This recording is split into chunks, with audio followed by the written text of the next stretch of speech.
Chapter 2101, Slaying a True Divinity. As Lin Ming galvanized his strength to the limit, the Grand Mist space was like a thick black curtain that isolated out the world. Seeing this abyssal elder try to run out of the Grand Mist space, how could Lin Ming allow him to do as he pleased? At this time, Lin Ming was already being reckless in his actions. He lured the abyssal elder to the Void Sea and had even displayed all his combat methods. Otherwise, while he would have had the ability to defeat a true divinity, trying to kill one would have been far harder. However, if Lin Ming put forth his full strength, then that might not be true. "You're not leaving." Lin Ming's eyes overflowed with killing intent. He absolutely could not allow this abyssal elder to escape, otherwise the abyssals would be on guard against him and it would be impossible for him to enter the demon god's tomb. The three avatars of Lin Ming rushed forwards together. At the same time, Lin Ming raised his right hand. Countless black motes of light gathered in his palm and created a mysterious nebula. From within this nebula, a black cube formed. This cube was the Magic Cube. The Magic Cube was the divine tool that Lin Ming obtained at the beginning of his road of martial arts.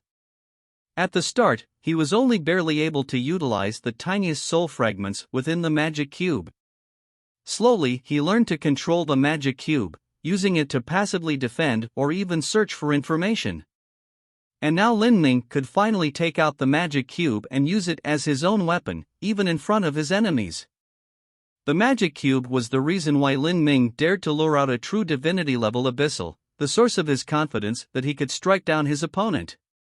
The moment the Magic Cube flashed into existence, Ruby also appeared. Her small hands were stretched out in front of her. From her palms, pure soul energy gushed out, all of it flowing into the Magic Cube. For the 5,000 years that Lin Ming cultivated in Tragic Death Valley, Ruby stayed in the Magic Cube space. She was a soul life form condensed from the Magic Cube, and only with the Magic Cube could she grow. If she were in the outside world, then her growth would be just like fishies, falling into a period of stagnation. Now, after experiencing 5,000 years of time, although Ruby hadn't grown up, her soul force had made considerable progress forwards. With her as support, it would be easier for Lin Ming to utilize the Magic Cube. In an instant, a giant black vortex rose up between the heavens and earth. This vortex seemed as if it could swallow the world itself. Endless sea water soared into the skies, forming a reversed waterfall. A massive traction force locked onto the abyssal elder's body. Moreover, this suction was aimed right at his soul. Compared to when Mo Evers now burned her source soul force to activate the Magic Cube tens of thousands years ago, the Magic Cube in Lin Ming's hands now displayed a might that was hundreds and thousands of times greater. This was a world seed condensed by a super-universe that stood even with the 33 heavens. Its strength was infinite, but the amount of strength that could be drawn out depended on the user. Lin Ming's strength was above this abyssal elder's. Now that he galvanized the power of the Magic Cube, the strength that erupted could no longer be resisted. But this wasn't the end. As the Magic Cube erupted with that horrifying suction force, the three avatars also shot forwards. The Black Dragon Spear had been handed to the three avatars. The three of them fused together, combining essence, energy, and divine, as they wielded the Black Dragon Spear as one and thrust it right at the abyssal elder. The Black Dragon Spear hurled outwards. The spearlight tore open the heavens and crashed down with overwhelming potential. In that instant, the abyssal elder's complexion changed. He wasn't afraid of the whistling Black Dragon Spear, but was afraid of the black cube that Lin Ming was holding. He felt that his soul would be immediately sucked out by the terrifying gravitational force of the Magic Cube and then forcefully twisted apart. This boundless and ancient strength stirred up a deep horror in his body. He recalled some legends recorded in the most ancient abyssal records, and these records left him scared. Facing this terrifying strength, he bit down on his tongue without hesitation and spat out a fog of black blood. At this moment he burnt his blood essence. "Get out of my way!" The abyssal elder suddenly raised his right arm. Blood vessels exploded beneath the tremendous pressure. Is used his bloody hand to form a claw and grasp outwards. As he did, black smoke billowed with it, corroding space like the most concentrated acid. Lin Ming's three avatars thrust out the black dragon spear, forming a brilliant beam of light that smashed into the black fog. But after touching the black fog, the black dragon spear suddenly slowed and slightly trembled, as if it lost a great deal of its spirituality. Lin Ming was startled. This black fog was a type of poison. This poison was secreted from the Abyssal Elder himself. It was one of the most toxic poison laws of the Dark Abyss.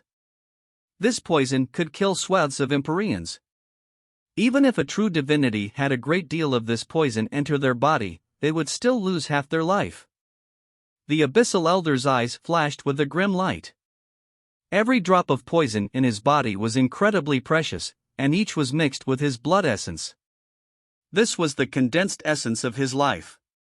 It was his final life-saving card, and now he had no choice but to use it. Lin Ming's three avatars were all contaminated with this poison gas. It entered their bodies and they had no choice but to use their energy to eliminate it. However, the magic cube suction force ignored the poison gas. It continued to sweep towards the Abyssal Elder's spiritual sea. Facing this pressure that seemed to blot out the skies, the Abyssal Elder's eyes flashed with a decisive light.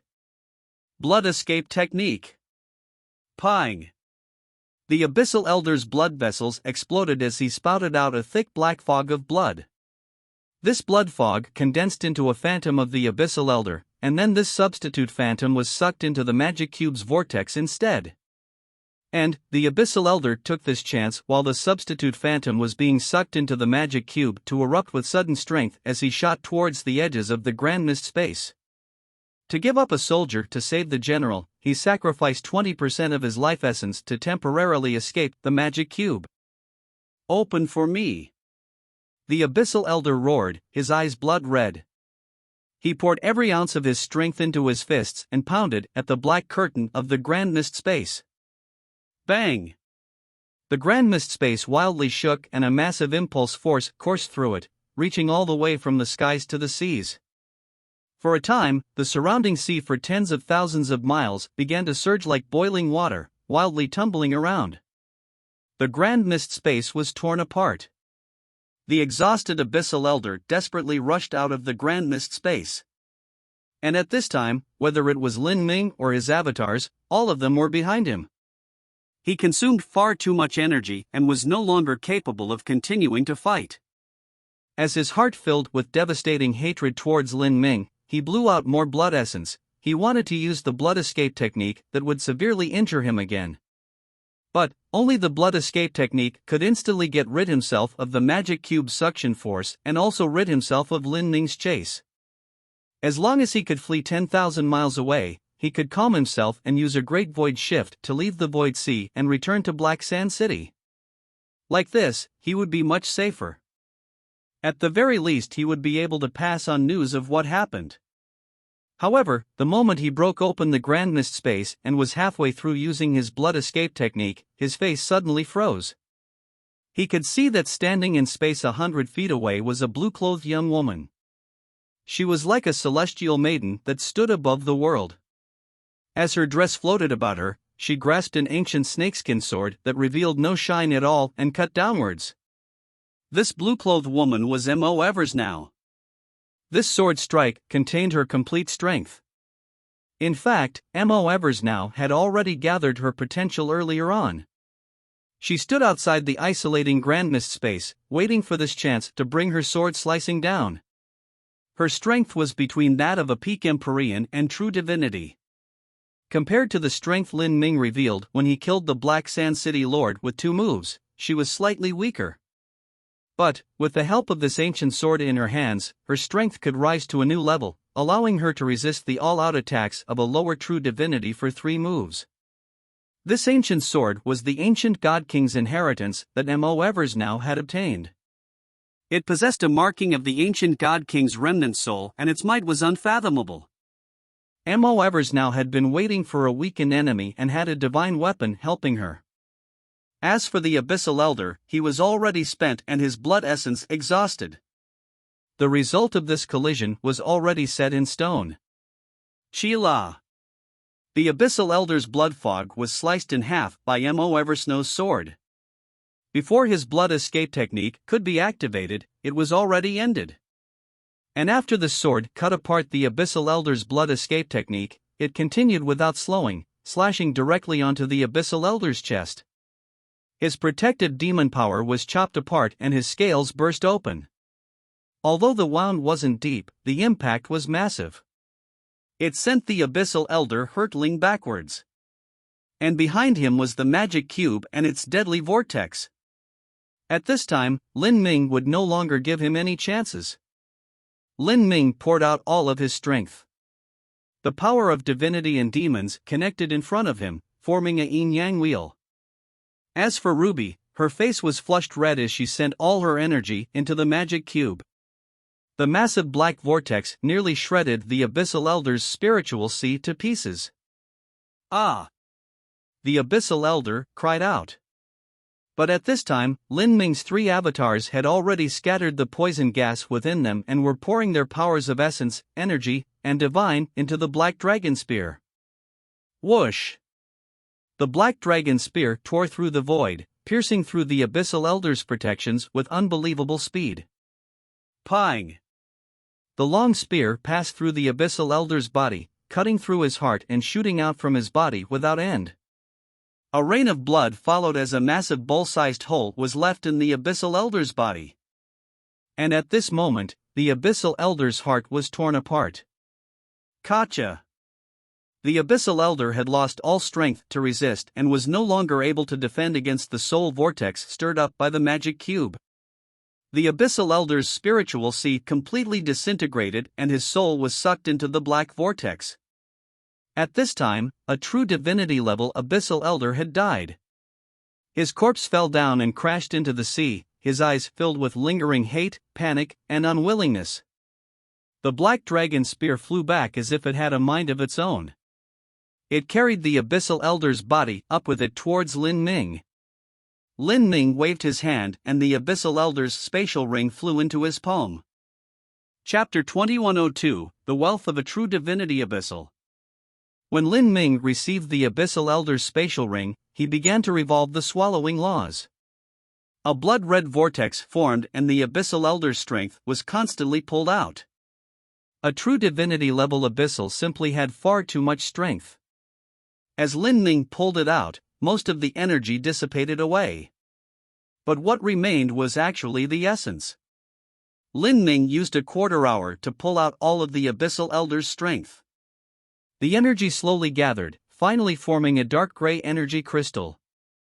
This energy crystal glittered with translucent light. Within the crystal, countless lines marred its surface, seeming as if they were mysterious and ancient Great Tao laws. Lin Ming could feel the strength inherent within it. It was cold in his hands, just like an icy jade. In truth, it was somewhat similar to the demon relic that Lin Ming obtained in the Azura Road's final trial.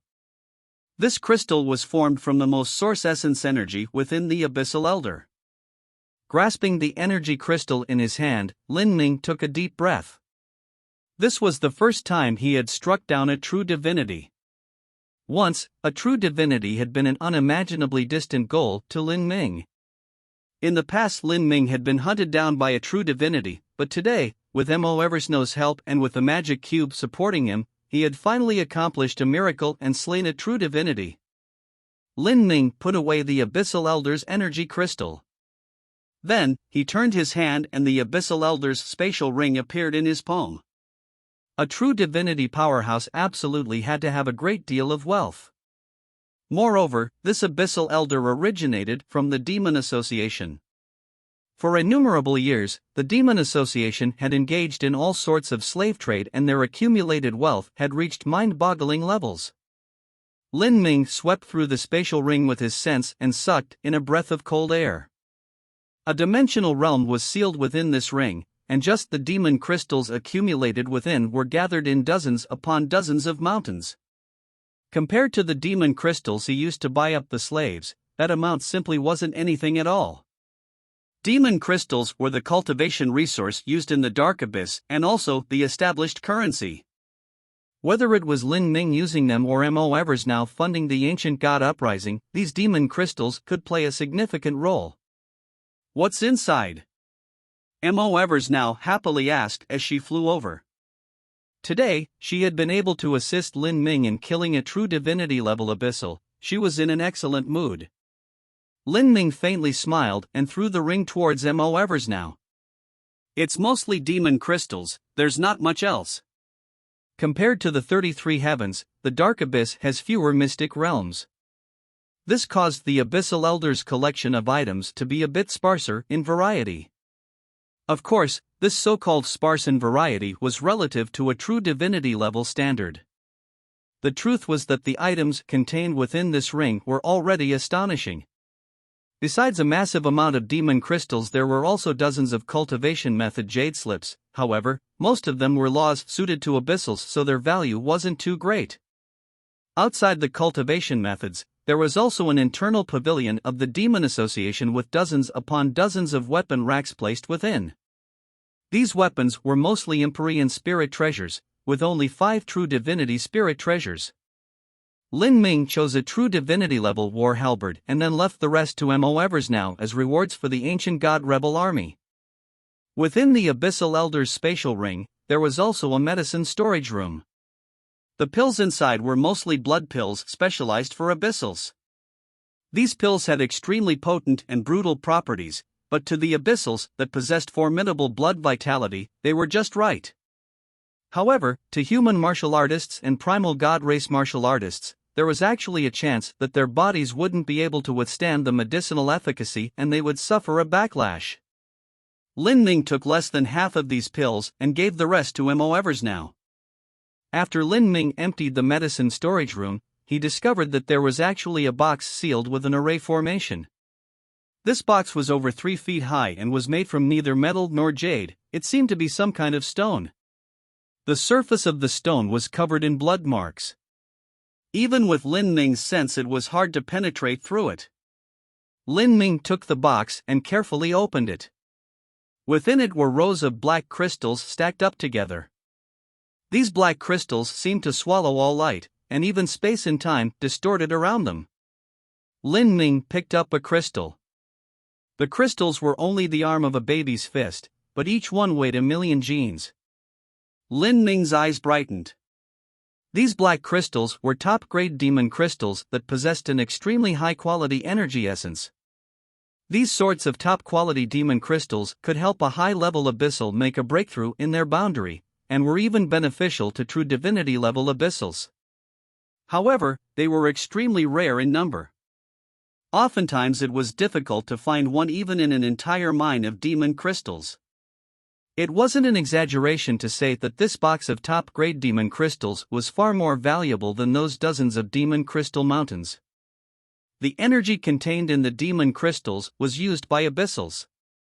If Lin Ming's main body were to use them, the cultivation effects wouldn't be too great. But, if Lin Ming could separate out a demon avatar, then these would be highly advantageous treasures. Lin Ming took all the top-grade demon crystals. He had a great use for these things. As for the remaining treasures as well as the Abyssal Elders' spatial ring, he gave it all to Mo Evers now. Mo Evers now didn't put on false pretenses, she simply received everything he gave. Lin Ming, what do you plan on doing next? Lin Ming said, I will go deep into the Void Sea and enter the magic cube space. I want to look through this Abyssal Elder's memories to see if I can obtain any information on the demon god's tomb.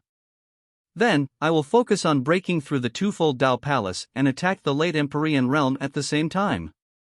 What about you, senior apprentice sister? Mo Evers now hesitated for a moment. An icy light flashed in her eyes. I plan to return and organize the rebel army to capture Black Sand City. Mo Evers now firmly said. Currently, the Black Sand City Lord and the elders sitting guard there were all dead. Black Sand City was nearly emptied out. There was a massive wealth in this city, it was a good chance to capture it. Good. However, senior apprentice sister shouldn't stay in Black Sand City for too long.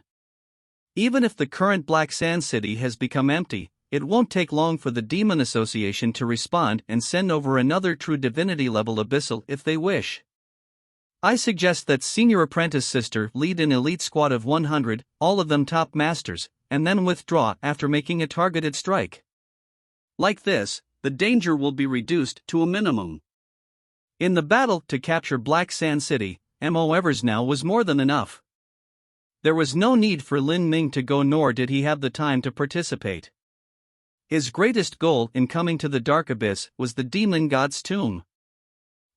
That's also what I intend. M.O. Evers now didn't pause as she spoke. She ripped open space and then vanished into the void. Since she decided she would capture Black Sand City, she naturally wouldn't delay the battle. The two parted ways in the skies above the Void Sea. After M.O. Evers now left, Lin Ming sank directly into the Void Sea. The Void Sea was incomparably broad and unimaginably deep. Even if a large planet were to fall in, it would still be fully submerged. Lin Ming sank down tens of thousands miles deep. He searched for a mountain range on the seafloor and then flew into a deep canyon within the mountain range. Lin Ming chose a relatively hidden place and opened up a cave that was hundreds of miles deep. Then, he blocked the entrance and sealed it up with concealing array formations.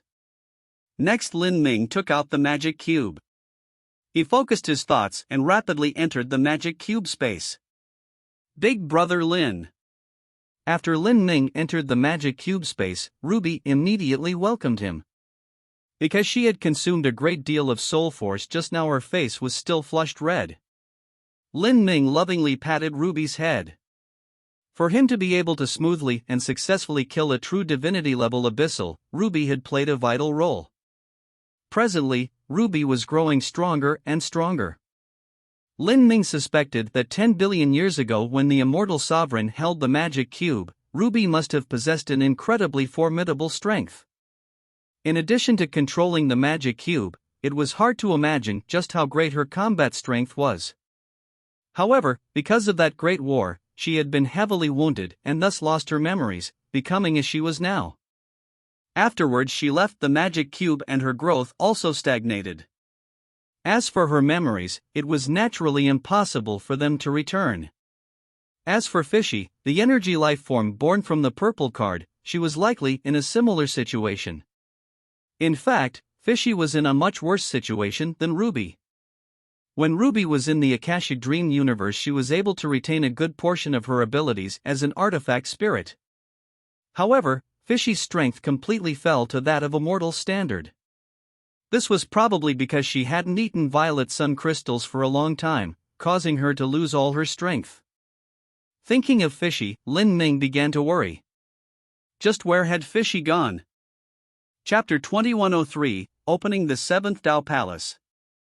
Lin Ming sat within the magic cube space. He wasn't in a hurry to open the twofold Dao Palace. Rather, he summoned the soul of the Abyssal Elder that was locked within the magic cube. Ruby knew what Lin Ming was trying to do. She immediately connected her soul force with Lin Ming, and the two of them joined together to slowly wipe away the Abyssal Elder's spirit mark. Reading the memories of a true divinity wasn't an easy task. Luckily, Lin Ming only wanted to inquire into memories concerning the Demon God's tomb. After a short while, Lin Ming obtained the information he desired. The Demon God's tomb would indeed open soon.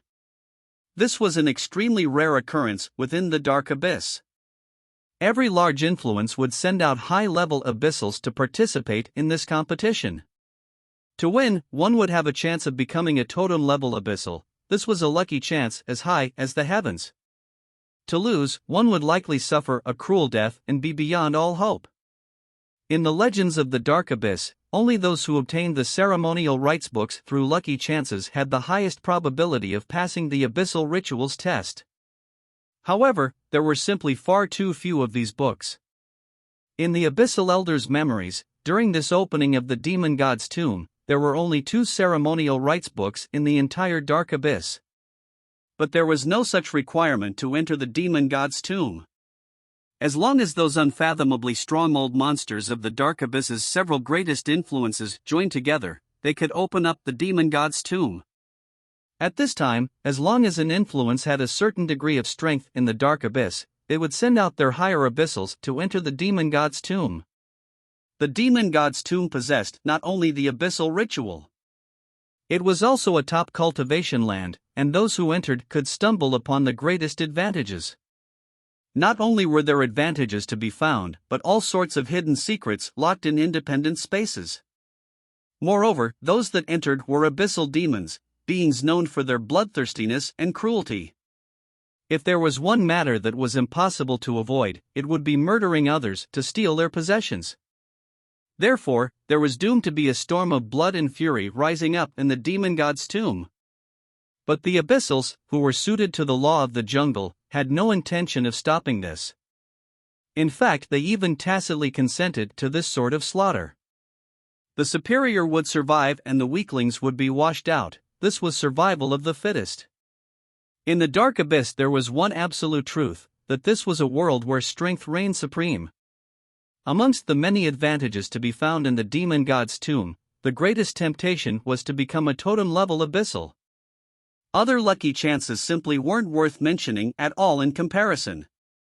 Thus, in front of such great temptations and interests, the lack of the so-called ceremonial rites book that allowed one the greatest chances of passing the abyssal ritual simply wasn't a deterrent at all. Within the demon god's tomb, there would certainly be a situation where everyone competed for these ceremonial rites books. And these books could not be hidden. Within the demon god's tomb, they would always be found. A person who obtained a ceremonial rites book would become the target of all. It might seem that no one would be willing to become the person who first found a ceremonial rites book, but this wasn't the truth at all. This was because the person who obtained a ceremonial rite book would not just suffer the dangers of possessing one, but also be able to experience a great lucky chance. In the demon god's tomb, the level of risk corresponded to the size of the lucky chance. This was a rule of the demon god's tomb. After looking through these rules, Lin Ming was left silently dumbfounded. The demon god's tomb was far too brutal and merciless. Compared to the mystic realms that Lin Ming went through in the past, they simply couldn't be compared, and the difference was extremely high. This was a brutal mystic realm where weaklings were turned into fertilizer to make the powerhouses stronger. And the so-called weaklings here were all higher abyssals gathered from the various great super-influences of the entire dark abyss. Each one of these weaklings was at the Empyrean realm or above. This was a grand slaughterfest that those at least at the Empyrean level participated in. After reading through the Abyssal Elder's memories, Lin Ming sucked in a deep breath. Excitement started to shine in his eyes. He could feel his blood begin to boil with fighting intent. To engage in slaughter with higher abyssals, this was something he earnestly wished for. But before that, what Lin Ming first had to do was open the twofold Dao Palace and attempt his breakthrough to the late Empyrean realm. Lin Ming lifted his abyssal disguise and restored his human body. Then, he silently sat in meditation, displaying all the materials he needed to use in front of him. His figure was hazy and he merged into the surrounding void. With it, the magic cube space seemed to become infinitely vast, and the laws of the 33 heavens penetrated in without any barriers. For a time, the void where Lin Ming was turned into boundless starry skies. The stars resonated and the laws bowed in submission all around. From beneath him, rivers of laws appeared, formed from the great Tao. Lin Ming's pores emitted infinite light. Every wisp of light seemed to have a lifelike immortal sitting within, chanting ancient scriptures. True dragons soared in the air, true phoenixes wildly danced. Suddenly, the Davikai Dao Palace between Lin Ming's eyebrows split open and shot out a blinding light. This light contained millions upon billions of Dao patterns filled with vicissitudes. Every wisp seemed inlaid with golden stones, emitting a terrifying universal will. It was like an invisible hand reaching into the deepest reaches of the galaxy and suddenly tearing it open. From the deepest parts of the endless void, rivers of stars flowed and 9 massive stars manifested. One of these stars emitted an extremely mysterious starlight, as if a world seed was being bred within. It constantly tumbled about and shined with splendor, emitting a misty and strange starlight. This star was the star that corresponded to the twofold Tao Palace. "Come down!" Lin Ming bellowed. Divine power formed a bridge that crossed the void and with a light rustling sound, sprang towards the twofold Tao Palace. The divine bridge hadn't yet touched the twofold Tao Palace when a dragon Tao diagram appeared from nowhere and blocked the Tao Palace, forming indestructible shackles of the heavenly Tao. This Tao diagram exuded a hazy glow. It shrouded the twofold Tao Palace and constantly emitted keening vibrations. Lin Ming frowned. This was the heaven and earth Tao diagram that had blocked the 9 stars of the Tao Palace before. After subduing Famine's avatar, Lin Ming had cut off the divine chains of order within Famine's body, but a part of these divine chains still existed in Famine's main body. The chains that bound the karmic connection between the 9 stars of the Tao Palace and humanity had yet to be fully unraveled. But now, to Lin Ming, these sorts of chains weren't anything at all. Lin Ming waved his hands. Yin and Yang energies rose, becoming a massive heaven-covering palm that blotted out the skies, maliciously smashing into the Tao diagram.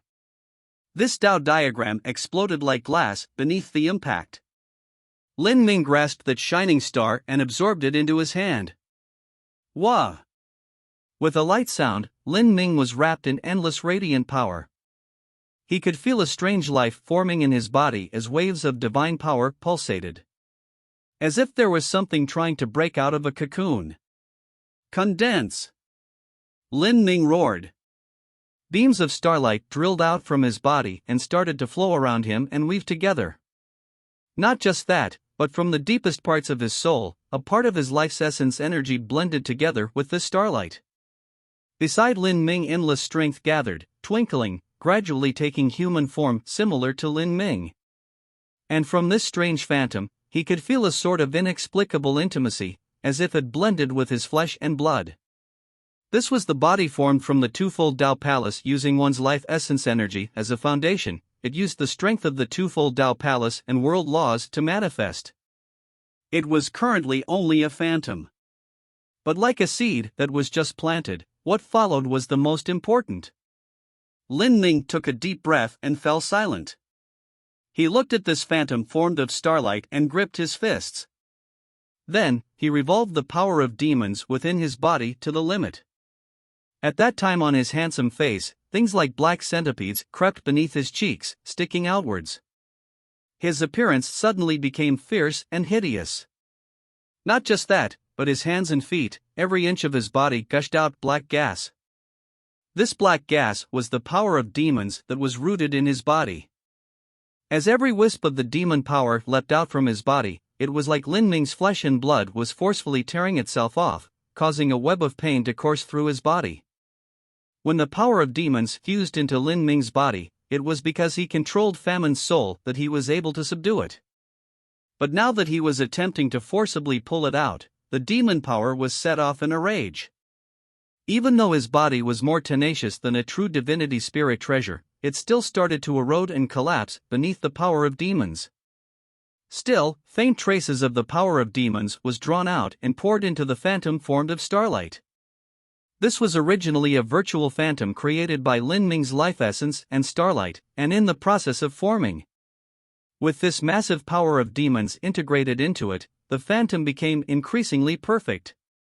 Faint traces of flesh and blood started to appear, plumping up the phantom, just like a demon being born. Who?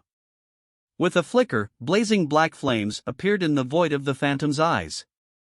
Chapter 2104, New Strength. The moment that black flames ignited in the eye sockets of the twofold avatar, a beam of soul light shot out from between Lin Ming's eyebrows. This beam of soul light was Lin Ming's source soul force. The twofold avatar was formed from dividing one's mortal body. However, the soul wasn't divided in two. Whether it was the main body's spiritual sea or the one in the avatar, they were both a part of Lin Ming's soul. In other words, Lin Ming had only one personality but simply had another body.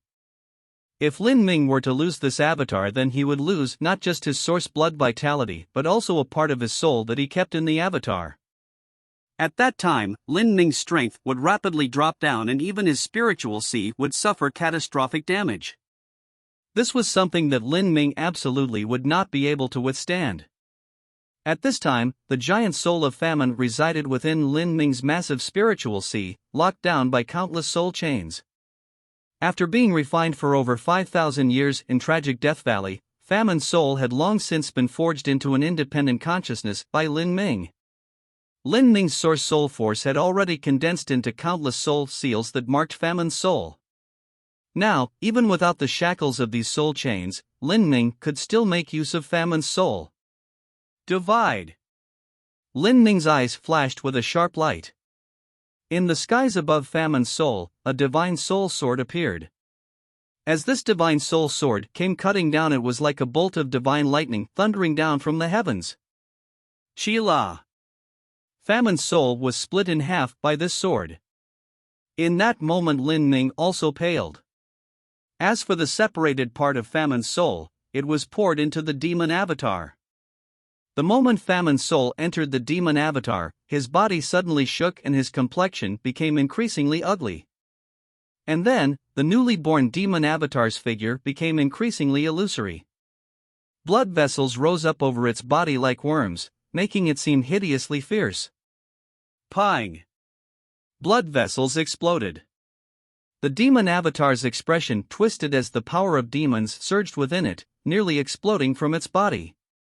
Since the moment Lin Ming opened the twofold Dao Palace, he had finally encountered a crisis. While separating Famine's soul and also separating his own source soul, his avatar's blood vitality became unstable and nearly burst apart. To condense the demon avatar was actually an incredibly difficult process. This was because the avatar needed a huge amount of energy, and just the starlight of the 9 stars and the power of demons within Lin Ming's body wasn't enough. Lin Ming grit his teeth and stretched out his right hand. Whoosh! A glittering and translucent crystal with countless profound traces on its surface suddenly appeared in Lin Ming's palm. This was the energy crystal of a true divinity abyssal elder. As this crystal appeared, it pulsated as if it had a life of its own. Without hesitation, Lin Ming thrust this demon crystal in between the demon avatar's eyebrows. The demon crystal sunk in like a stone thrown in a lake, slowly submerging into the avatar's head. When the energy of this true divinity level abyssal was being condensed, the majority of it was tossed away. What was left behind was the most distilled essence. This energy was directly absorbed by the demon avatar. In that moment, Lin Ming felt surging killing intent emitting from the demon avatar. This killing intent didn't originate from Lin Ming's soul, but from his body. This was the instinct of the demon avatar's body. The true divinity abyssal's energy crystal slowly dissolved. Black flames spat out from within the demon avatar's body, swallowing all light in the world. Its bloodline began to gradually solidify into reality. A true divinity-level abyssal's energy essence had all been poured into the avatar. This energy essence flooded the avatar's skeleton, meridians, utterly penetrating into every inch of the body. Lin Ming suddenly felt the strength of his avatar rapidly rising. Lin Ming stared at his avatar, feeling every bloodline in it. This energy that seemed on the verge of explosion left him overjoyed. One of the greatest reasons why the twofold Dao Palace was able to increase a martial artist's strength was because it only took a minor amount of blood vitality from a martial artist to condense the elementary form of the avatar. After that, by using the power of the 9 stars, the energy of the outside world could cast the avatar a true body, having the strength of the avatar reach the peak. More and more of the true divinity abyssal's demon power fused into the avatar. It was like burning flames were being bred within the demon avatar. Lin Ming didn't stop here. Rather, he continued to move. With a wave of his hand, a pile of black crystals was crushed apart. These black crystals were all top-quality demon crystals that he obtained from the true divinity abyssal spatial ring. Now, he had broken all of these demon crystals apart, and infinite essence energy turned into a raging current that flooded towards the demon avatar. A giant vortex seemed to appear in the skies. As for Lin Ming's demon avatar, it stood in the center of this vortex, greedily absorbing all this strength. Ka ka ka. With faint cracking sounds, another top-grade black crystal disintegrated into white powder. As for Lin Ming's demon avatar, its muscles started to bulge. It rose up, becoming taller, turning into a 30-foot-tall giant. Blood vessels ruptured across the demon avatar's body. Because of the massive energy impact, the demon avatar emitted loud crackling sounds from every joint, as if it were finding it hard to withstand so much energy. Seeing this demon avatar that was nearly bathed fully in blood, Lin Ming focused his concentration. At this time, he could feel many abyssal laws slowly carving themselves into the demon avatar's marrow, flesh, and blood. These abyssal laws originated from the demon crystal left behind by the true divinity level abyssal elder, the Azura Rhodes demon relic, and the infinite laws that famine swallowed. More and more laws gathered and gradually reappeared on the surface of the demon avatar, forming beautiful demon seals.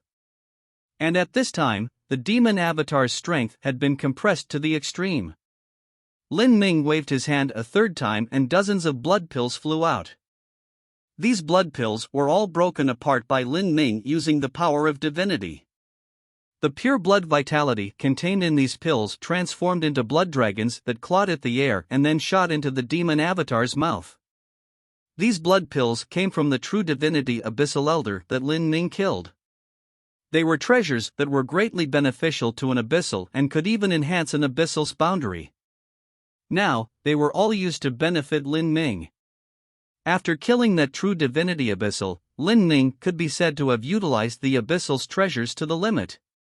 As the blood pills entered the avatar's mouth, they turned into billowing demon blood vitality that nourished and baptized the demon avatar. The demon avatar's pores started to emit black gas. Its bones were tempered by blood vitality, becoming as bright and pure as black jade. This process continued for an unknown period of time until finally all the top-grade demon crystals had exploded into powder and the many blood pills were also completely swallowed up. At this time, 9 dazzling stars appeared in the skies once more. Of these 9 stars, the brightest 7th star shot down a dark brilliance that covered the demon avatar. This was the final baptism of starlight. Now Lin Ming's twofold Dao Palace had completely opened and the demon avatar had taken form. This demon avatar, from appearances alone, was somewhat similar to Empyrean Primordius. It was 30 feet tall with massive black bone sides jutting out from its elbows. From its back, a thick tail extended downwards.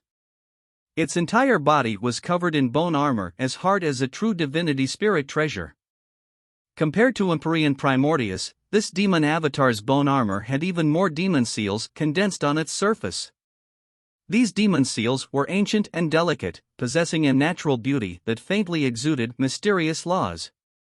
Seeing this avatar, Lin Ming let out a long sigh of relief. During that period of continuous condensation, Lin Ming had consumed a vast amount of energy.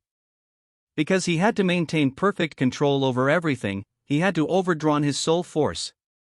There were already beads of sweat dripping down his forehead. The power of divinity gently revolved and all the sweat evaporated. Lin Ming's thoughts stirred and he turned into a beam of light that submerged into the avatar's body. Within the demon avatar's body, there was also an inner world, one that was similar to that of Lin Ming's main body. Currently, Lin Ming was within this inner world, combining with it. This was a perfect state of unity between the heavens and man. Once the avatar began a battle, the strength of Lin Ming's main body could pass through this inner world, passing into the avatar so that it could display its strongest combat strength. And on the opposite hand, the avatar could enter his body and also accomplish a similar effect. Who? The demon avatar's eyes blazed with a deep blood red light. Its body began to shrink, reducing to a mere 10 feet in height. Looking at his own hands, Lin Ming slowly clenched his fists. Ka ka ka ka. His joints crackled. At this moment Lin Ming could feel that his strength had reached unprecedented heights. Now, if that true divinity-level abyssal elder from the Demon Association were to stand in front of him, he wouldn't need to use the magic cube or borrow help from Mo Evers now to kill him. This was the last Dao Palace of the 7 bright stars of the 9 stars of the Dao Palace and the strength that it gave Lin Ming. Chapter 2105, Ancient Aeon Sect. Although the Dark Abyss was said to have 18 layers, the truth was that very few people had ever set foot in the 18th layer.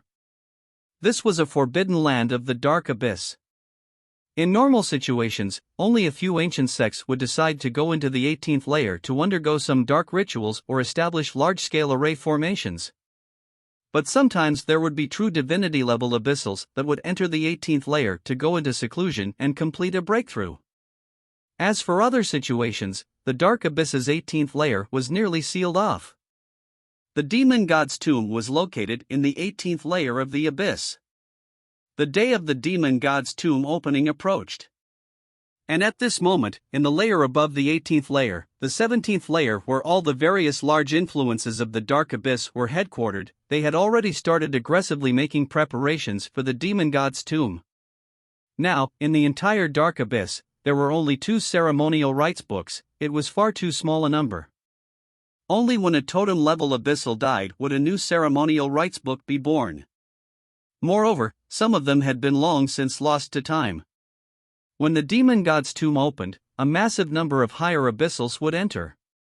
Most of them ventured in for other lucky chances, but if a ceremonial rites book were to be placed in front of them, any single one of them would be tempted. Like this, the struggle for a ceremonial rites book would stir up a storm of blood and fire. Thus those sects that possessed a book began to form unions. As for whether or not there would be unrest in the unions due to the existence of benefits, this was something that was temporarily put aside for later consideration. This was because in a situation where there was a common enemy, the influences in a union would first annihilate this common enemy before going back to competing for internal interests. Deep King Road was one of the influences capable of organizing such a union. The reason they were able to do this was because in the Dark Abyss, Deep King Road was one of the 2 strongest totem-level influences. Its leader was a totem-level abyssal, Deep. Moreover, Deep King Road controlled a ceremonial rites book. Any abyssal that held a ceremonial rites book would surely become the target of everyone else. If one lacked ability, no one would dare to hold something that was both a sweet and tempting treat and also a bomb at the same time. Thus, when the demon god's tomb opened, the ceremonial rites books would be in the hands of the great influences with the deepest background, and the books themselves would be given to the strongest abyssal demons and also the ones with the greatest potential. There were many influences that wished to attach themselves to Deep King Road, of which 2 were even totem-level influences. Although they were totem-level influences, the disparity between them was enormous. This was because some totem-level abyssals had perished or gone missing while others were alive. In fact, strictly speaking, only influences that had a totem-level abyssal could be called true totem-level influences. And a totem-level influence that didn't have a totem-level abyssal could only be called a false totem-level influence. The Ancient Aeon sect was one such false totem-level influence. The leader of the Ancient Aeon sect was Aeon, but Aeon had already died. Even the ceremonial rite book that belonged to Aeon had gone missing. Because of this, the Ancient Aeon sect inevitably began to decline. A billion years ago, several amazingly outstanding abyssals had appeared in the Ancient Aeon sect, and this rejuvenated it. At its height, the Ancient Aeon sect stood in the middle of the 6 great totem-level influences. However, 200 million years ago, these outstanding abyssals began to perish one after another, and the Ancient Aeon sect declined once more. It was as if their destiny had come to an end. Moreover, this decline was even more dramatic than the last. Now the Ancient Aeon sect had internally split into several factions, and each faction was controlled by 1 to 2 true divinity elders. These factions did not have peaceful relations with each other, and they even struggled against one another. If the Ancient Aeon sect were to disintegrate, no one knew whether these factions would be annexed by other influences or if they would remain independent. The current Ancient Aeon sect could be called an alliance that was in great disarray and lacked any semblance of unity. After another long period of time, dissolution or destruction was a high possibility. On this day, the Ancient Aeon sect was discussing matters of opening the demon god's tomb. The ancient Aeon sect's true divinity level abyssal elders were discussing the situation in the main hall. The reason the ancient Aeon sect was able to persist until now and still maintain their reputation as one of the 6 totem level influences, no matter how precarious a situation they were in, was all because this group of true divinity level abyssal elders supported the sect. However, if this group of elders were to die of old age, it was unknown whether or not a new generation of true divinity elders could be formed. This was the most dangerous time for the ancient Aeon sect. Now, the ancient Aeon sect was discussing whether they should attach themselves to Deep King Road, to what degree they should attach themselves, and how the benefits should be assigned. Only in the face of something as important as the opening of the demon god's tomb would the various great elders put down their prejudices and maintain a sense of unity. And at this time, an abyssal disciple arrived in the meeting hall. He hurriedly said, reporting to the elders, "There is a royal abyssal that wishes to join the council of elders and become an elder. Moreover, they wish to obtain one of the spots to enter the demon god's tomb from our ancient Aeon sect." As the many elders in the meeting hall heard this news, all of them were shocked. Strange and wonderful expressions crossed their faces. They never thought that something so absurd would still be reported to them. In particular, this conference of elders was convened to discuss important business, and outside disturbance wasn't allowed. Without waiting for these elders to yell at him, the abyssal disciple hesitantly said, "The sect branch also reported something else. It seems that this royal abyssal possesses the long-missing Book of Aeon." In the minds of the abyssals, the 6 ceremonial rites books corresponded to the totem-level abyssal they were associated with. For instance, the Book of Aeon, the Book of Famine, the Book of Evil, and so forth. "What did you say?" Hearing the name of the Book of Aeon, the elders in the meeting hall were suddenly excited. Some of them stood up where they were. "Where is he? Is this information true?" The Book of Aeon had been missing for far too long and no one knew where it was. And today, it had suddenly appeared in the hands of a royal abyssal. How could the ancient Aeon sect not be shocked? It was the holy treasure of their ancient Aeon sect. The Book of Aeon was no different from Aeon itself being present. There were even some people that believed the reason the ancient Aeon sect went into decline was because the Book of Aeon had gone missing. With the holy treasure of their sect gone, it was natural for them to lose their destiny. He is currently waiting in the main hall of the branch sect. It also seems he has the strength of an upper Empyrean, so the branch sect cannot do anything to him. He hasn't taken out the Book of Aeon, so we do not know whether or not this information is true. Several abyssal elders glanced at each other as they heard this and then set out to leave. "Which branch division is it? Let's go take a look now." To the ancient Aeon sect, an upper Empyrean level abyssal wasn't anything at all. But, if they possessed the Book of Aeon, that was a completely different matter. Within the entire ancient Aeon sect, there was not a single abyssal demon that dared to disrespect the Book of Aeon in the least. The person that possessed the Book of Aeon was also the voice of Aeon. Now, the question was, once they confirmed the existence of the Book of Aeon, what should they do then? At this time, tens of thousands of miles away from the ancient Aeon sect's headquarters at a branch division, Lin Ming stood in the main hall. He had become the incarnation of an abyssal demon. From the moment that he had opened the 7th Dao Palace, 3 years had passed. In these 3 years Lin Ming had successfully consolidated his boundary of the twofold Dao Palace. However, the late Empyrean realm continued to elude him. During this time, Mo Eversnow also successfully launched a surprise attack against Black Sand City. After her rapid strike, she quickly withdrew without any hesitation at all. She managed to kill some higher abyssals and also take away a massive amount of wealth that the Demon Association had accumulated in Black Sand City. For some time afterwards, the ancient god rebel army ceased all activities. Mo Eversnow knew when to stop. This was because she knew that the surprise attack on Black Sand City had nearly touched the Demon Association's bottom line. If the Demon Association was truly serious, then they would send out 7 or 8 true divinity elders to complete a full search of the entire 12th layer. Like this, they would certainly be able to find the ancient god rebel army. The day that happened would be the apocalypse of the ancient god rebel army. Thus, the choice they could make was to rest up and build their strength. When the demon god's tomb opened up, the Demon Association would be too preoccupied to deal with the ancient god rebel army. At that time, the resistance could go all out once more. Lin Ming paced around in the main hall, silently looking upon a sculpture situated in it. This was a statue of an incredibly fierce demon. The abyssal demons took demon as their god and religion. They all considered themselves faithful subjects of demon. In the High Abyssal language, the character demon was written with the most mysterious and most source law runes. It represented the meaning of unsurpassed reverence. Lin Ming gazed at this statue and quietly waited for the elders of the ancient Ian sect to arrive. Chapter 2106 Conditions. In the main hall, several branch division elders cautiously stood behind Lin Ming in fear that he might run away. But they also didn't dare to do anything to Lin Ming because he possessed the Book of Ian, and the one who held the Book of Ian could be considered the voice of Ian.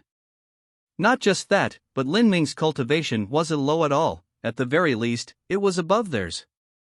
Lin Ming didn't speak, and these branch division elders remained silent. They had already reported the news, and soon true divinity elders from the main faction would arrive here. At that time, Lin Ming would naturally take out the Book of Ian. In the Dark Abyss, a ceremonial rites book was a peerless treasure. But its true value could only be displayed upon entering the demon god's tomb and passing through layers upon layers of tests. To the vast majority of high-level abyssals, this was nothing more than a wild hope. Thus, Lin Ming didn't fear taking out the Book of Ian in front of everyone. At this time, Lin Ming's thoughts stirred. He suddenly looked outside the hall. He could feel several powerful auras rapidly approaching. The elders have arrived. The several branch division Empyrean abyssals were overjoyed to discover this. As long as these true divinity elders arrived, they could turn this matter over to them so that they could deal with it. If Lin Ming in truth didn't have the Book of Ian and was just playing around with them, then he would have just been seeking death. But why would a royal abyssal with such an excellent future awaiting him do something so stupid? Whoosh! The sound of space breaking resounded, and 8 true divinities descended upon the main hall. Waves of true divinity pressure arrived with them. These 8 elders all wore uniform black robes. Embroidered on these robes were intricate stars and red suns. The combined pressure of 8 true divinities was extremely terrifying. Lin Ming narrowed his eyes as he quietly assessed these true divinity abyssals. Most of them were lower true divinities, but the old man at the front gave off an unfathomable feeling. He was likely a middle true divinity. You are the one? The leading old man strode into the main hall, his eerie red eyes locking onto Lin Ming and his voice filled with power. As he spoke, waves of pressure and might fell upon Lin Ming like a waterfall. Before he confirmed whether or not Lin Ming possessed the Book of Ian, he was only testing Lin Ming without using much strength at all. Facing this pressure, Lin Ming naturally wouldn't feel anything. This caused the abyssal elder's eyes to widen. It meant that Lin Ming's true strength was above the cultivation he revealed. However, this wasn't strange at all. After all, Lin Ming possessed a royal bloodline, and it was something that could not be faked. The old man's voice deepened. Take it out. Lin Ming looked at this old man, quietly judging his strength. Then, he waved his hand and an ancient black book appeared in the main hall.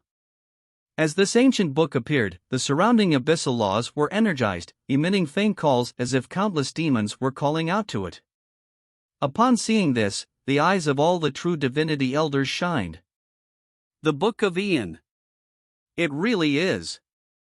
Although this book had been missing for billions of years already, the moment the Book of Ian appeared, just from the laws it contained and the special aura it exuded, all of the true divinity elders could affirm that this was the Book of Ian. It truly was. Even though these elders had traversed countless storms in their lives, all of them found it hard to remain calm. As they looked at the Book of Ian, their eyes glittered. What are your conditions? The true divinity old man looked at Lin Ming and spoke straight to the point. Lin Ming was only an upper Empyrean and they were 8 true divinities. Moreover, some amongst them weren't ordinary true divinities at all. If they wanted to kill Lin Ming, it wouldn't be any different than stepping on an ant. But this old man didn't dare to do anything to Lin Ming. The one who held the Book of Ian was the voice of Ian. This was a tradition of the 6 totem level influences and also the last words of Ian. By all accounts, they even had to bow to the Book of Ian, because this Book of Ian could be called what Ian had become after its death. Yet now, because the Book of Ian was held in the hands of a junior like Lin Ming, it was impossible for them to drag their faces on the ground and do something so disgraceful like bowing to him. But stealing the Book of Ian from Lin Ming's hands was absolutely not possible.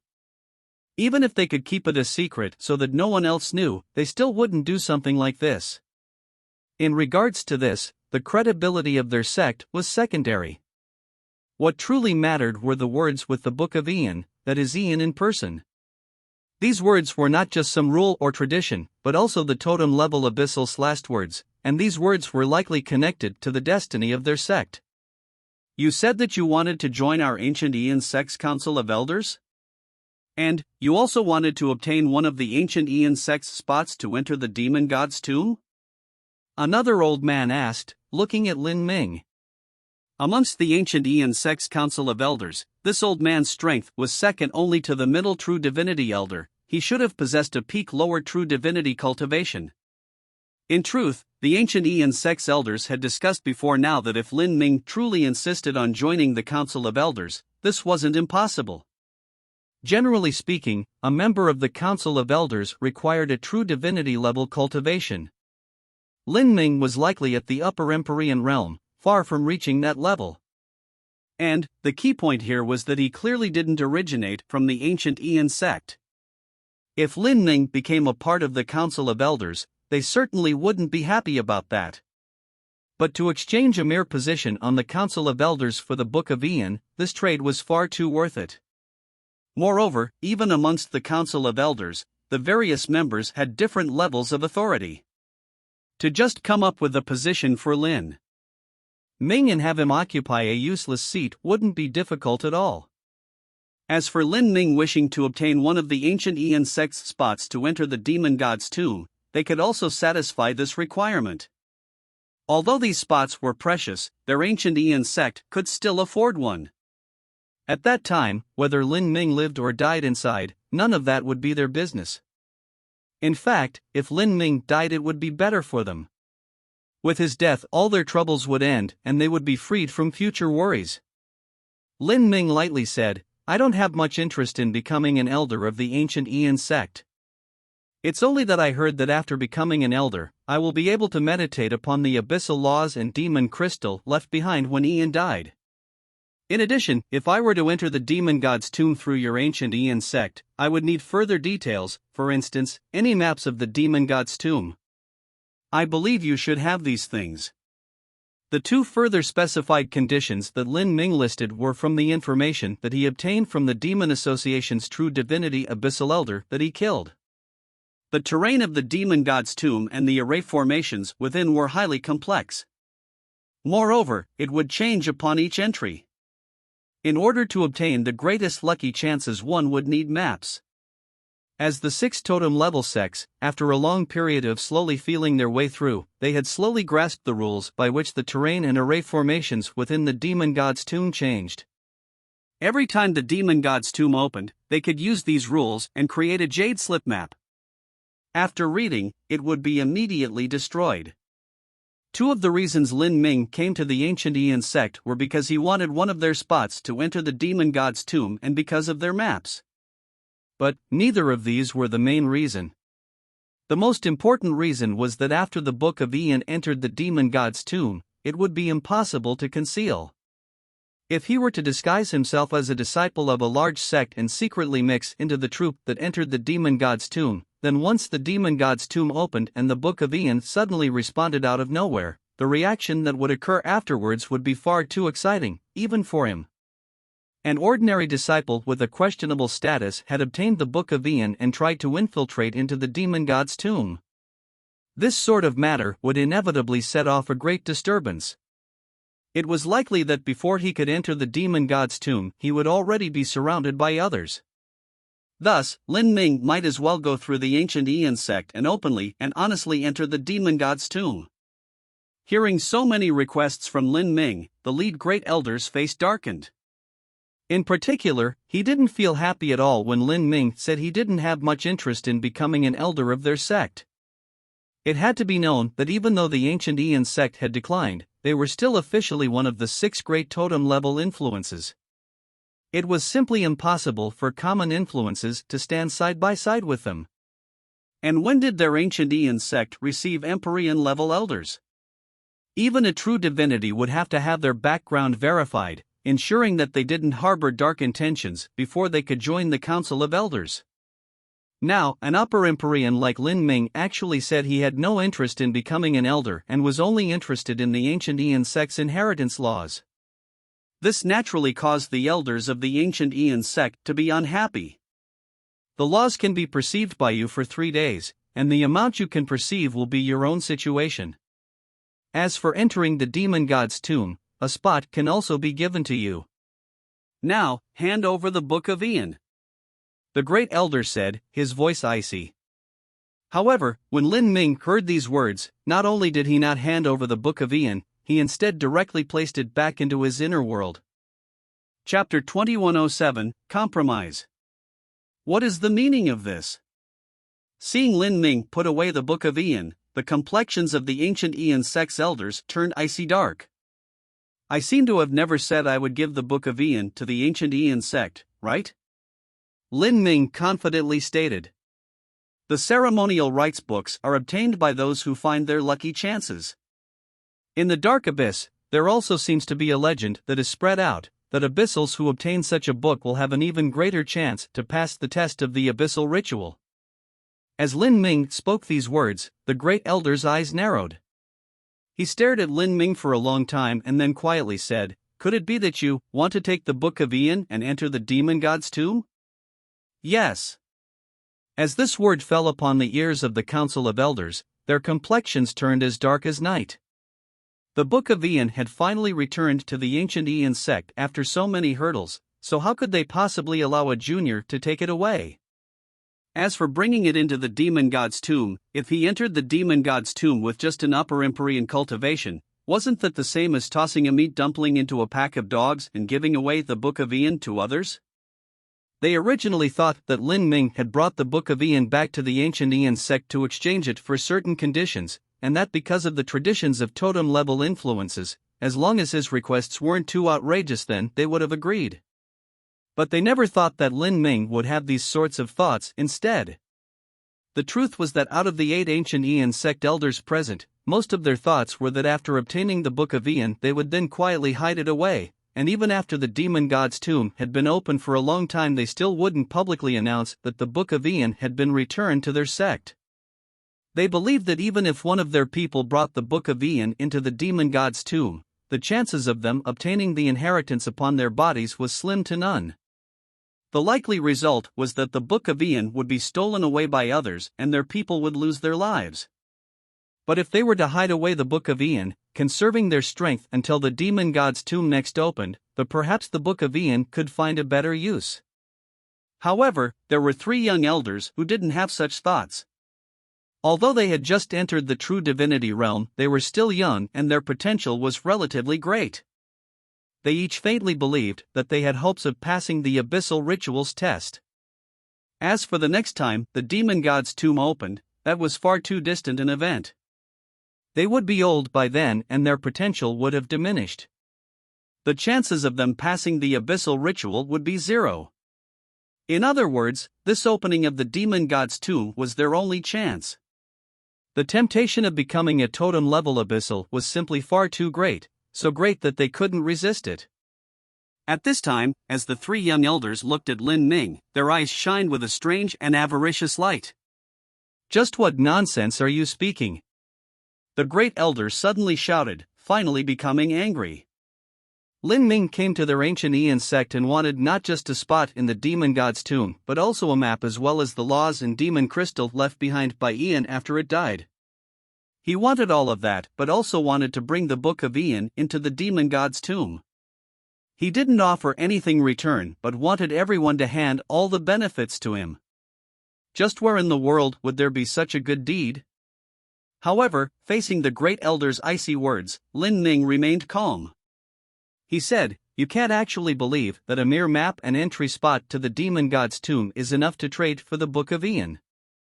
As for the 3 days of meditation for perceiving the laws in demon crystal left behind by Ian, I can't believe you would actually feel no shame in saying that. According to what I know, when these laws in demon crystal are given to a member of the Council of Elders to perceive, this time period is usually given in decades or centuries. Everyone should understand more than me as to how valuable the Book of Ian actually is. It seems there are rumors that say the ancient Ian sect is in disarray and the sect's destiny has come to an end, and that all of this is related to the lost Book of Ian. Concerning matters about the ancient Ian sect's destiny, this was all information obtained from the Demon Association's True Divinity Elder.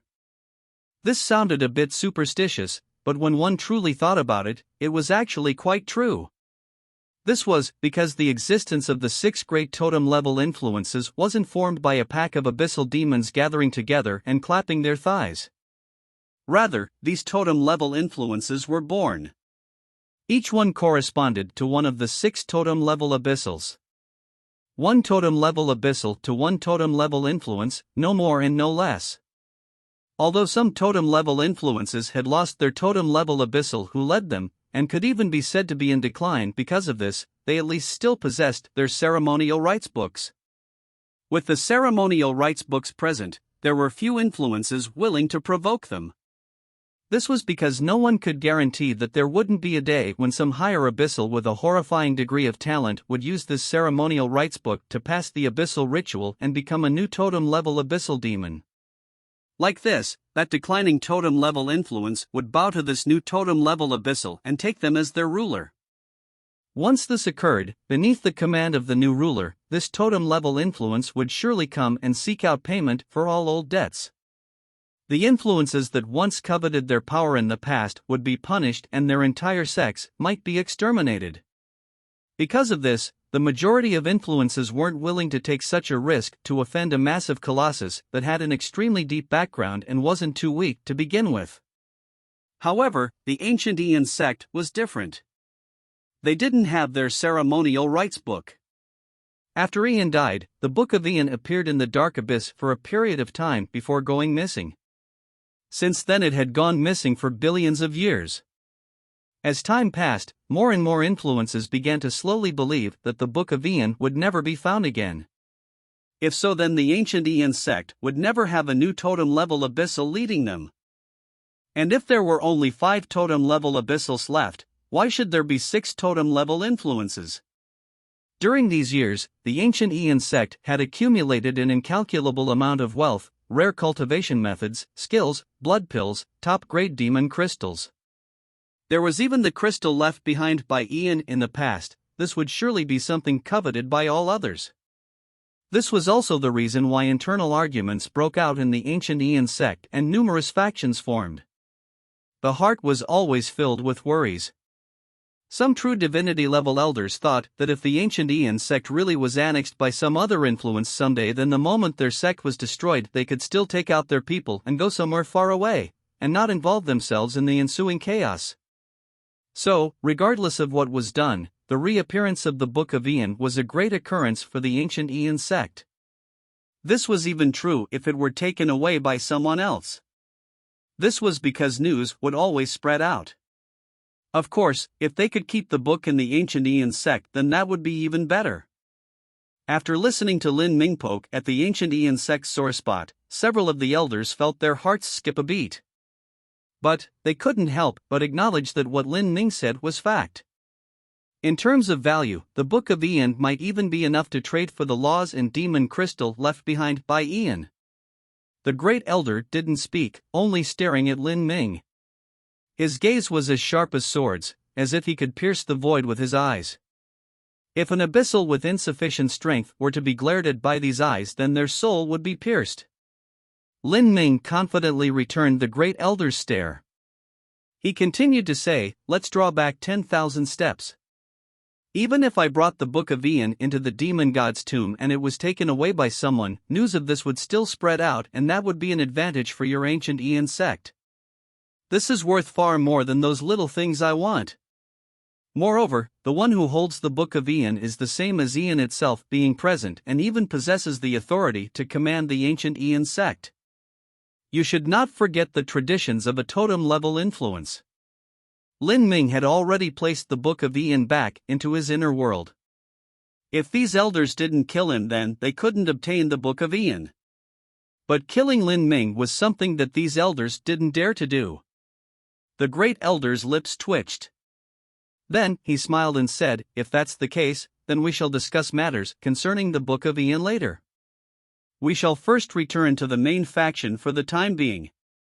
Oh? The great elder's change in tone left Lin Ming slightly surprised. But in truth, he didn't think that this change in tone was strange, only that it was too sudden. As the other ancient Ian sect elders heard the great elder's words, they were stunned. Someone said with a sound transmission, you are going to agree to his conditions? And what if we don't?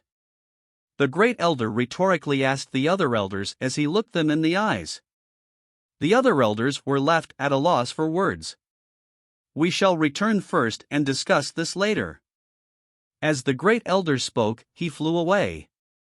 Lin Ming narrowed his eyes and watched the great elder's figure vanish into the horizon, secretly on guard. Even with the Book of Ian serving as his protective talisman, he still had to be vigilant against any plans these old fellows might have. Lin Ming didn't want to go to the main faction, but he wanted to look at the laws and demon crystal left behind by Ian.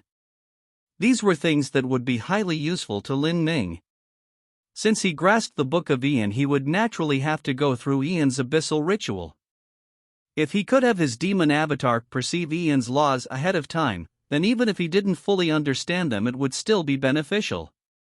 Once he thoroughly perceived Ian's laws, he could then leave the ancient Ian sect headquarters to avoid any disputes that might come his way. He could search for some safe place outside and wait for the demon god's tomb to open up. This would be the more secure choice to make. However, Lin Ming didn't expect that at unexpected times, destiny would come around with unexpected changes. Chapter 2108, Undercurrents. As Lin Ming followed the many elders to the ancient Ian sect headquarters, news that another elder was joining the Council of Elders rapidly spread through the entire sect. These people were all incredibly curious, just who was this new elder and where had he come from? However, they soon discovered that this new elder was not a true divinity-level abyssal but an upper Empyrean. For a time, the entire ancient Ian sect was thrown into an uproar. It had to be known that within the ancient Ian sect, an elder had extraordinary status. They possessed the authority to directly control the wealth of the sect, they could freely read through any rare cultivation methods, and they could even perceive the abyssal laws and demon crystal left behind by Ian. Such privileges left one simmering with envy. In particular, when it came to perceiving the laws left behind by Ian, there were simply far too many disciples in the ancient Ian sect that wished to do so. Because of this, it was nearly impossible to obtain the chance to perceive the laws of Ian. According to the rules of the ancient Ian sect, only those who obtained accomplished great deeds and obtained enough sect points would be able to exchange them for a chance to meditate on Ian's laws. But the elders weren't bound by such limits. Even if they had 0 contribution points, they could perceive these laws whenever they wished. Many high-level characters within the ancient Ian sect dreamed of becoming an elder. But there was one condition to become an elder. That was, one had to be a true divinity-level abyssal. The disparity between an Empyrean abyssal and a true divinity abyssal was far too great. To many Empyrean-level abyssals, this was a moat that could not be crossed. Thus, their dreams of becoming an elder could only remain dreams. But now an upper Empyrean-level abyssal had somehow magically become an elder, and this newcomer would be apportioned some of the time allowed to perceive Ian's laws. How could anyone be convinced by this? Suddenly, from all through the ancient Ian sect, both high and low, many disciples were unhappy. Because the Council of Elders had yet to announce that the Book of Ian had been found, the disciples didn't know why Lin Ming was able to become an elder. On almost the second day since Lin Ming entered the ancient Ian sect, many of the sect's Empyrean-level abyssals desired to challenge him. Compared to the humans of the 33 heavens, the abyssals preferred to be direct and find solutions to problems through violence. This was a world where strength was revered above all, and if they didn't like what they saw, they would change it with their own strength. Within the ancient Ian sect, where would there be Empyrean-level abyssals that dared to challenge an elder? But the situation was different if that elder was only an upper Empyrean-level abyssal. If their strength was greater and their cultivation was higher, how come Lin Ming could become an elder but they couldn't? This was the thought process of the overwhelming majority of Empyrean-level abyssals. Several Empyrean abyssals had already cultivated to the peak Empyrean realm, moreover, they were even outstanding existences amongst peak Empyreans. In the ancient Ian sect their status was only inferior to the Council of Elders. They had been in the sect for so many years and had always coveted the position of elder. Yet now, some outsider had risen above their heads to become one, so these people certainly weren't happy about these events. These people all had loud voices and a great deal of power. Driven by them, the sounds of discontent grew louder and louder in the ancient Ian sect. Now some peak Empyrean level abyssals and upper Empyrean level abyssals, and even middle Empyrean level abyssals, requested to challenge Lin Ming. Their momentum was far too great and their requests made it to the Council of Elders. But the Council of Elders didn't do anything about this at all.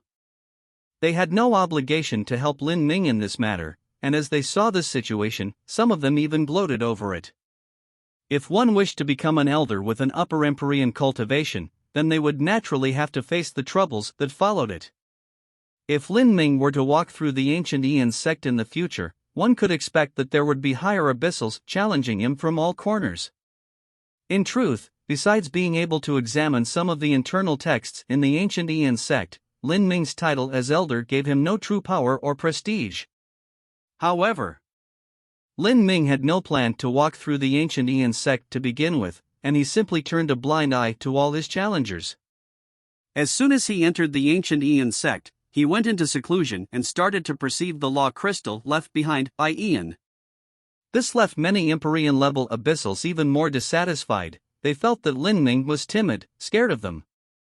However, since Lin Ming was in seclusion, they naturally couldn't do anything against him. They became even louder. Seeing this situation, several elders of the ancient Ian sect gathered in the assembly hall. Elder Ian God, about this matter concerning the Book of Ian, what do you plan on doing? Are you really planning to allow this boy to take the book into the demon god's tomb? Within the hall at the highest heights of the ancient Ian sect, an elder suddenly asked. Every elder of the ancient Ian sect had their own title, a title that started with Ian. But there was only one who could be called Elder Ian God. This was the ancient Ian sect's great elder. The ancient Ian sect had no sect master. According to traditions of totem-level influences, the sect master of a totem-level influence was the totem-level abyssal itself. Now that Ian had died, the seat of sect master had been empty for all these years. This ninth elder isn't even at the true divinity realm. Even if he doesn't bring the Book of Ian with him, the chances of him surviving the demon god's tomb are low to begin with. And if he were to bring the Book of Ian with him, he would absolutely be seeking death. Another elder said. The ninth elder he referred to was Lin Ming. When Lin Ming entered the Council of Elders, he was ranked ninth. This was also the last rank. He didn't have a title and the Council of Elders didn't even know his name, nor could they be bothered to find out. Thus, they simply called Lin Ming the ninth elder. An upper Empyrean level abyssal wanted to take a ceremonial rites book into the demon god's tomb. In this situation, any logically thinking abyssal would believe he would die without a doubt. Another elder said, "We've obtained the Book of Ian after so much difficulty, we cannot lose it again." To the ancient Ian sect, the Book of Ian was an object required to stabilize their sect's destiny. If the Book of Ian were to be wrested away by someone after being taken into the demon god's tomb, then no one would feel comfortable about this. Facing the questions of so many elders, the Great Elder remained silent. The Great Elder thought for a moment, then said, "Have you all thought about why the Ninth Elder wishes to bring the Book of Ian into the demon god's tomb, what his goal is?" The Great Elder's words caused the rapid discussions to slow down. In truth, they had also thought of this question, but they just couldn't figure out why. The Great Elder continued to say, "The Ninth Elder should know that with his strength alone, it should be impossible for him to protect the Book of Ian from others. In this world there are always arrogant and conceited individuals in all generations, but there shouldn't be anyone arrogant to such a degree. Rather, this would be stupid, and the Ninth Elder isn't stupid at all. Thus he should have another goal in mind." As the Great Elder finished speaking, another elder said, "No matter what his goal is, it isn't anything good for us." That is true. The Ninth Elder doesn't come from our ancient Ian sect, so it is impossible for him to do anything for our ancient Ian sect. He should only be using us for our asylum and being able to provide him with a spot to enter the demon god's tomb safely, also that he can obtain his own benefits. So, I don't plan on letting him succeed," the Great Elder slowly said. A cold light shimmered in his faint red eyes. This old abyssal was like a snake lying in the grass, flicking out its tongue and staring at its prey. "Or, how about we just kill him now? Since the disciples who know about this have been sealed away by us, matters concerning the Book of Ian will also be absolutely confidential. If we kill him now and take away the Book of Ian, this would be the best and most simple plan," a younger elder said. His elder title was Ian Light, and he was 8th amongst the elders. He was the youngest of them but also possessed the greatest potential. He had his own ambitions. He even wanted to take the Book of Ian and bring it into the demon god's tomb himself. There were no rules in the cycle by which the demon god's tomb opened. Sometimes the demon god's tomb would open after several tens of millions of years, and sometimes it wouldn't even open once in a billion years. If he missed this chance, there was no guarantee that he would be able to take the Book of Ian into the demon god's tomb in the future. The Great Elder faintly looked at Ian Light, a meaningful look in his eyes. Ian Lights stiffened and no longer spoke. The Great Elder said, "The Book of Ian is connected with the influence of our totem-level influence. This is not a rumor, but the truth. We cannot move against the Ninth Elder. Whether it is killing him ourselves or hiring someone to kill him, neither choice is one we can make. But, while we cannot move against him in that manner, we can still use some external conditions so that he cannot enter the demon god's tomb." The Great Elder gently pressed down on the stone chair he sat on. He didn't use any force, just gently brushed it, but that chair made of timeless godstone seemed to experience the weathering of countless years as it turned to black dust and completely vanished. Chapter 2109, Distribution of Benefits. In a chamber within the deepest depths of the ancient Ian sect, Lin Ming was sitting down. This space was an independent minor dimension, and left within it were the remnants of countless strong abyssal auras. These auras were all left behind by powerful supreme powerhouses of the ancient Ian sect who had gone into seclusion here before. At this time, wonderful law stones were spinning in front of Lin Ming, each one like an ancient supreme abyssal slowly spinning around, hovering about him. When Ian died, he didn't leave behind just one demon crystal, but many of them. After feeling Ian's relic crystals, Lin Ming's demon avatar began to stir, as every inch of its flesh and blood bloomed with the aura of life and its skin began to wriggle. The strength of laws emitted by the relic crystals was slowly drawn in like invisible threads, quietly swallowed by Lin Ming's demon avatar. The process of comprehending Ian's relic crystals was long, but also very smooth. In his life, Lin Ming had perceived far too many laws. At the start he began with the simple concepts of the 5 elements. Then, he progressed to the space and time laws, the yin and yang laws, the power of the 9 stars of the Tao Palace, and even expanded that to the 33 heavens laws. Lin Ming slowly discovered that all the laws he comprehended before were in actuality branches of the 33 heavens laws. And, the 33 heavens laws could be further divided into 2 parts. One was the laws of the universe of the world, and the other was the laws of the universe of the body.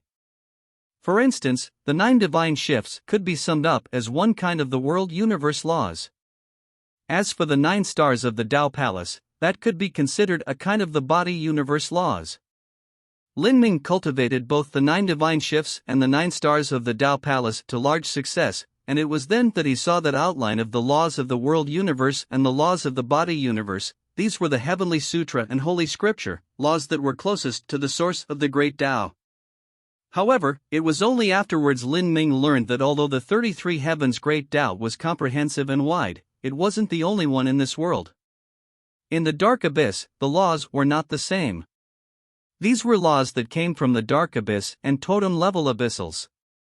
If the Azura Road Master's conjectures about the Dark Abyss were true, then the abyssal laws were in fact the laws left behind from the previous universe.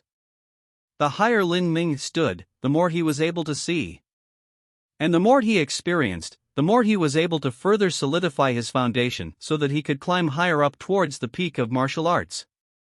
He faintly felt that if there was ever a person that was capable of thoroughly comprehending the entirety of the heavenly Tao, then that person would be the heavens, that person would be the Word, that person would be all.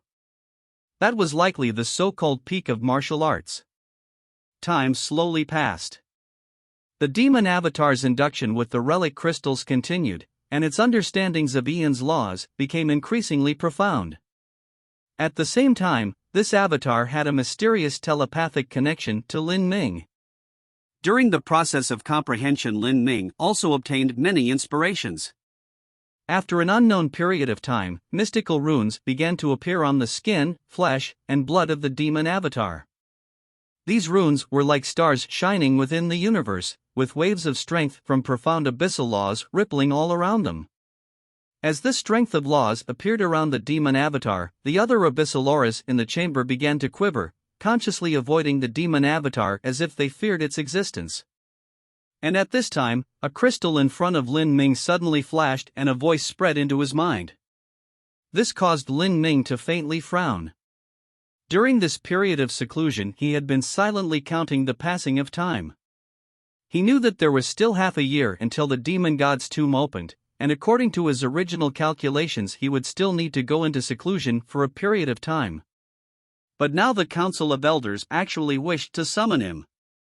As the shine of the sound transmission crystal dimmed down, Lin Ming stood up and pushed open the chamber door. His figure flickered and he appeared at the meeting hall of the elders. At this time, within the hall, the other 8 elders of the ancient Ian sect had already gathered in full. They sat in a circle around a simple wooden table. The atmosphere was somber. "What is it?" Lin Ming asked. Great Elder Ian God narrowed his eyes, sizing up Lin Ming without concealing it. He could faintly feel that Lin Ming's body surged with strength. It seemed that after a short period of seclusion, Lin Ming had undergone some drastic change. "We must set out for Deep King Road," the Great Elder said. So soon?" Lin Ming's thoughts stirred. According to the information he obtained from the Demon Association's elder, there had been half a year until the demon god's tomb opened. It was still too early to go. The Great Elder continued, "This time, our ancient Ian sect will be cooperating with Deep King Road, as well as another influence, Nine Nether Palace. The 3 influences will form an alliance with Deep King Road as the head. We in Nine Nether Palace will obey the orders of Deep King Road to a certain degree." Nine Nether Palace. Lin Ming had heard of Nine Nether Palace before. It was one of the 6 great totem-level influences, and its totem-level abyssal, Nether, had already died. Nether seemed to have been severely wounded in the Great War 10 billion years ago. Afterwards, its life force slowly passed away until it perished. This was equal to dying from old age. Because Nether had died, Nine Nether Palace wasn't too powerful, just a bit stronger than the ancient Ian sect. During this venture into the demon god's tomb, they would both have to take the stronger Deep King Road as their leader. Like this, it would be easier to preserve their strength and survive, and of course obtain more benefits. The Great Elder continued, "Deep King Road is the strongest of us 3, so they are sure to receive the greatest benefits. But, the specific division percentage will be dependent upon the contrast of strength between us three. In other words, this is a comparison of martial strength. Oh? Martial strength? Lin Ming raised his head. It seemed that heading out to Deep King Road early was so that there would be more time to compare martial strength. The specific rules are that we, Nine Nether Palace, and Deep King Road will each choose disciples from the name list of those who wish to enter the demon god's tomb, and these disciples will be the strongest. Us in Nine Nether Palace will choose 3 people each and Deep King Road will choose 6 people. There will be a total of 12 people. The 6 people between us and Nine Nether Palace will contend with the 6 people from Deep King Road. The challenges will be initiated by our side, and you can freely choose whoever you wish to challenge among the 6 people of Deep King Road. You can even repeat challenges. Then, at the end, how we decide on the specific division of benefits will depend on the number of defeats that both sides rack up. As the Great Elder spoke, Lin Ming was surprised. The Dark Abyss was truly a world where strength reigned supreme. Even in negotiations within an alliance, division of benefits was based upon who possessed greater martial strength and who possessed lower martial strength. And looking at these rules alone, Nine Nether Palace and the Ancient Ian sect were far too weak compared to Deep King Road. The 2 of them together couldn't even defeat one.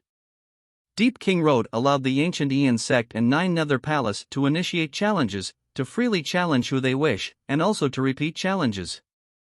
In other words, Deep King Road was highly confident in every single one of the 6 people they would send out. Amongst the 6, none were weak. As Lin Ming thought of this, he developed a sense of vigilance against Deep King Road's totem-level abyssal. If he were to ever meet Deep, he surely wouldn't be able to escape its grasp. During this competition of strength, will Deep appear? Lin Ming asked. The Great Elder chuckled. Deep hasn't appeared in billions of years. It seems you still don't have much understanding into the 6 totem-level influences. Lin Ming quietly nodded at the Great Elder's words. When he obtained the memories of the Demon Association's elder, it was impossible for him to learn everything. To read through a memory that spanned over hundreds of millions of years would take far too much time, so he only focused on information related to the demon god's tomb. The Great Elder then said, "You do not need to participate. Our Ancient Ian sect can only choose 3 people to fight, so it isn't your turn yet." As the Great Elder spoke, Lin Ming could see traces of disdain on the 3 younger elders, as well as some envy. It was clear that these 3 elders would be the 3 people who represented the Ancient Ian sect during the competition. They were the youngest of the 8 elders of the Ancient Ian sect and their potential was the greatest, thus they were the most likely candidates. The contemptuous expressions on their faces clearly originated from Lin Ming's relatively low cultivation. As for envy, it was naturally because Lin Ming had stumbled onto the Book of Ian and had managed to become an elder of the Ancient Ian sect because of this. To be placed on the same level as Lin Ming was something they refused to accept. Lin Ming didn't respond, nor did he feel anything about the expressions these 3 elders were making towards him. After all, it didn't matter much to him just how high the division of benefits the Ancient Ian sect obtained was. He already knew that these 3 young elders had unfriendly intentions towards him. They all wanted to enter the demon god's tomb with the Book of Ian. However, at this time, the Great Elder suddenly changed the conversation. Although you do not need to fight, there is still something you need to do. Currently, our Ancient Ian sect is still blocking all information concerning the Book of Ian, thus no one knows about it. Do you know what will happen once we announce news that the Book of Ian has been found? The Great Elder's voice was cold and frosty. Without waiting for Lin Ming to reply, he said, "In the Dark Abyss, strength is everything. And if you enter the demon god's tomb, it will be impossible for you to hide the Book of Ian. In other words, everyone will know that the book is in your hands, so sooner or later we will have to announce the return of the Book of Ian. And at this time Deep King Road will surely try to bargain with us. And the method they will adopt will surely be to cede some of their benefits to us in exchange for the Book of Ian." The Great Elder coldly sneered as he said this. Although exchanging for some benefits sounds nice, the truth is that it will be an exchange by force. And it will be difficult for us to reject them. Even if the Book of Ian was ours to begin with, we still cannot refuse them. This is because without strength, we naturally do not have the rights to do so. Even most of the spots to enter the demon god's tomb are in their hands. If we are stubborn and refuse to back down, then they will threaten to leave the alliance and start pushing us aside, so that only a few of us can enter the demon god's tomb. At that time, while we may still have the Book of Ian when we enter, we shall be surrounded by enemies on all sides. We will have become fish on the chopping block, so how could we possibly keep the Book of Ian? The great elder slowly said, his words justified and natural, without any falsities. And then? Lin Ming's eyebrows rose up. He looked at the great elder. He could faintly feel that what the great elder was about to say was his true goal in summoning him here. Chapter 21:10, Deep King Road's Holy Demoness. The great elder looked at Lin Ming and slowly said, if you wish to enter the arena with the Book of Ian, then you must obtain approval from Deep King Road. First we will hide the news about the reappearance of the Book of Ian and wait until you obtain enough status in Deep King Road so your words have sufficient power. Only then will there be a situation where we can pay a certain price in exchange for you being able to enter the demon god's tomb with the Book of Ian, and like this you will be able to live just that much longer. The great elder's words carried with them a mocking tone, but Lin Ming didn't care. Lin Ming gently smiled and asked, how do I obtain sufficient status and authority? By strength? It's not just strength, but also your background. Just your background as an elder of the ancient Ian sect will be meaningless to Deep King Road. If you can't obtain more background and gain the approval of Deep King Road, then things will be different. And amongst the 6 totem level influences there has always been a custom, which is rules of marriage. The targets of these marriages are the young elders of the various sects, the chief disciples, or even the holy demonesses. Marriage? Lin Ming felt the hairs all over his body stand on end. Marriage was a matter that didn't bring any laughter to Lin Ming. Moreover, he already had wives. And even if he didn't, he simply couldn't imagine taking in a towering abyssal as his wife. That sort of image wasn't one he wanted to imagine. Amongst the abyssal demons, there were species of abyssals such as succubus demons that conformed to Lin Ming's aesthetic taste and were similar to humans in appearance. But in most cases, a succubus demon had ordinary talent, so it was difficult for any masters to be cultivated from their ranks. To expect someone like a succubus demon to become the holy demoness of Deep King Road wasn't realistic at all. And besides succubus demons, the vast majority of female abyssals were simply too horrifying to look at. What you mean is that you want me to go to Deep King Road to marry? Lin Ming suppressed the weird feeling surging in his heart, his complexion ugly. That's right, is there a problem with it? The 6 great totem-level influences are divided into 2 camps, and on one side stands our ancient Ian sect, Deep King Road, and 9 Nether Palace. Those that are hostile to us are on the other side. And since we are all in the same camp, it's natural for us to have methods for maintaining our relations, and one of the most commonly used methods is marriage. Of course, whether it is holy demonesses, chief disciples, or young elders, they all have high statuses, thus marriage requires both sides to agree. In the past, many young elders of 9 Nether Palace wished to marry Deep King Road's holy demoness, but they were all rejected. Afterwards, because Deep King Road's holy demoness thought the matter was too tiresome, she came up with a rule, and that was that anyone who wished to marry her must surpass her, otherwise it would be impossible. Unfortunately, her talent was far too great. Many abyssals that challenged here were all heaven-gifted geniuses of their generation, but none of them were able to surpass her. For instance, even the one with the greatest potential in 9 Nether Palace, the 9 Nether Sun, was defeated in a single move. But since you have the confidence to hold the Book of Ian and enter the demon god's tomb with an Empyrean cultivation, then I believe you should also be confident in your strength. Moreover, I discovered that there are some aspects of you that aren't simple at all. Whether it was when I used my true divinity level aura to probe you or the changes you underwent after perceiving Ian's laws, everything allowed me to see how extraordinary you are. The great elder's words left Lin Ming speechless. It seemed that this holy demoness was in high demand, but no matter how others struggled for her, he simply couldn't accept marrying an abyssal woman.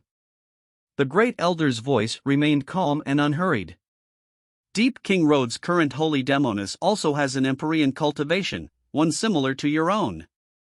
If you can defeat her and marry her, then that will be a great deed for my ancient Ian sect. This is because in the future the current holy demoness will have great accomplishments. To outsiders, the great elder's words really did sound as if he truly hoped for Lin Ming to win and for him to bring a great lucky chance to the ancient Ian sect. However, Lin Ming clearly lacked any interest at all. The great elder smiled. You seem opposed to this holy demoness, but that is only because you haven't seen her yet. Once you see her, you will change your mind. She is truly a perfect demoness. The great elder giving such an evaluation startled Lin Ming. If this great elder was able to become a middle true divinity, he naturally had his own strengths, and for someone to obtain the evaluation of perfect from him likely wasn't ordinary at all. The truth is that even if you cannot accept this marriage, all you need is the relationship of a marriage with her. Even if you manage to defeat the holy demoness and marry her, you likely won't be able to truly touch her or dual cultivate with her. She is a strange demoness, one that is cold and icy to all. So, even if you don't wish to marry her, you can rest assured that this is only a title, a marriage in name only. Moreover, if you don't do this, then it will be impossible for you to enter the demon god's tomb with the Book of Ian. The great elder thoughtfully said. Lin Ming faintly felt that this great elder seemed to always be trying to persuade him to agree to this. There were likely other ideas at play here. Lin Ming looked at the great elder and still didn't reply. But he believed that some of the great elder's words weren't false. That was, if he didn't use some special methods, then it truly wouldn't be likely for him to enter the demon god's tomb with the Book of Ian. Seeing Lin Ming deep in thought, the great elder suddenly waved his hand and a red light appeared in his palm. He reached out towards Lin Ming. Lin Ming took this red light in his hands. This was a scroll. Just take a look. This is her, a portrait of her. As the great elder's voice fell, the portrait clattered and scrolled open. A woman appeared from the portrait and stood in the void. This was no longer simply a portrait, but a complete projection of a woman, one that was no different from their true self. Seeing this woman, Lin Ming was utterly shocked. This projection of a woman was completely different from the image of an abyssal that he had in his mind. It wasn't even a succubus demon, because this woman had no tail and no horns. She actually appeared like the intelligent life forms of the 33 heavens. She wore a black dress that flowed like water and her upper body was covered in exquisite black armor. Her profile was tall and proud, and at the ribs of her armor, there were many hollows that revealed her sparkling jade-smooth skin. Her face was as beautiful as a bright moon. And atop her forehead, covered by her long hair, there was clearly a mark formed by flower petals. There just happened to be 9 of these flower petals. This woman, whether it was in body, appearance, or the flower petal mark on her forehead, she was completely similar to Shang Mei. How was this possible? Lin Ming was bewildered. When he first entered the dark abyss, he had seen a crystalline skeleton, a skeleton that seemed as if it might have been left behind by Shang Mei's previous life from 10 billion years ago. This had become a puzzle that Lin Ming couldn't work out. He had no idea just how Shang Mei from the Spiritas of the 33 heavens was related to this woman's skeleton. But no matter what, if he had to brute force some far-fetched explanation, then things might make sense. But now Lin Ming saw Shang Mei in the dark abyss's 17th layer once more. Moreover, she was actually the holy demoness of Deep King Road. This simply completely subverted all ideas that Lin Ming had of abyssals. Just what was going on here? Looking at this Shang Mei with the 9 flower petals between her eyebrows, she looked completely similar to the Shang Mei of the past. But the Shang Mei he saw among the Spiritas didn't have such flower petals. However, this point didn't prove anything. Could these be flower petals that only appeared after Shang Mei completed the 9th revolution of the grand reincarnation art? Lin Ming couldn't confirm that Deep King Road's Shang Mei was the same person as the spiritus Shang Mei. If this were true, Lin Ming couldn't figure out just how the spiritus Soul Empress could simultaneously be Deep King Road's holy demoness. This was completely unreasonable. But if this weren't true, then there could be one explanation, and that was if the spiritus Shang Mei cultivated the laws of the 33 heavens and the abyssal Shang Mei cultivation the abyssal laws. Could it be that the mysterious woman from 10 billion years ago had reincarnated into the present age in 2 different Shang Meis? Lin Ming pondered this just for an explanation. However, his instinct told him that this wasn't right, because this explanation was far too forced in too many places. For instance, how could the ancient race Shang Mei have reincarnated into an abyssal?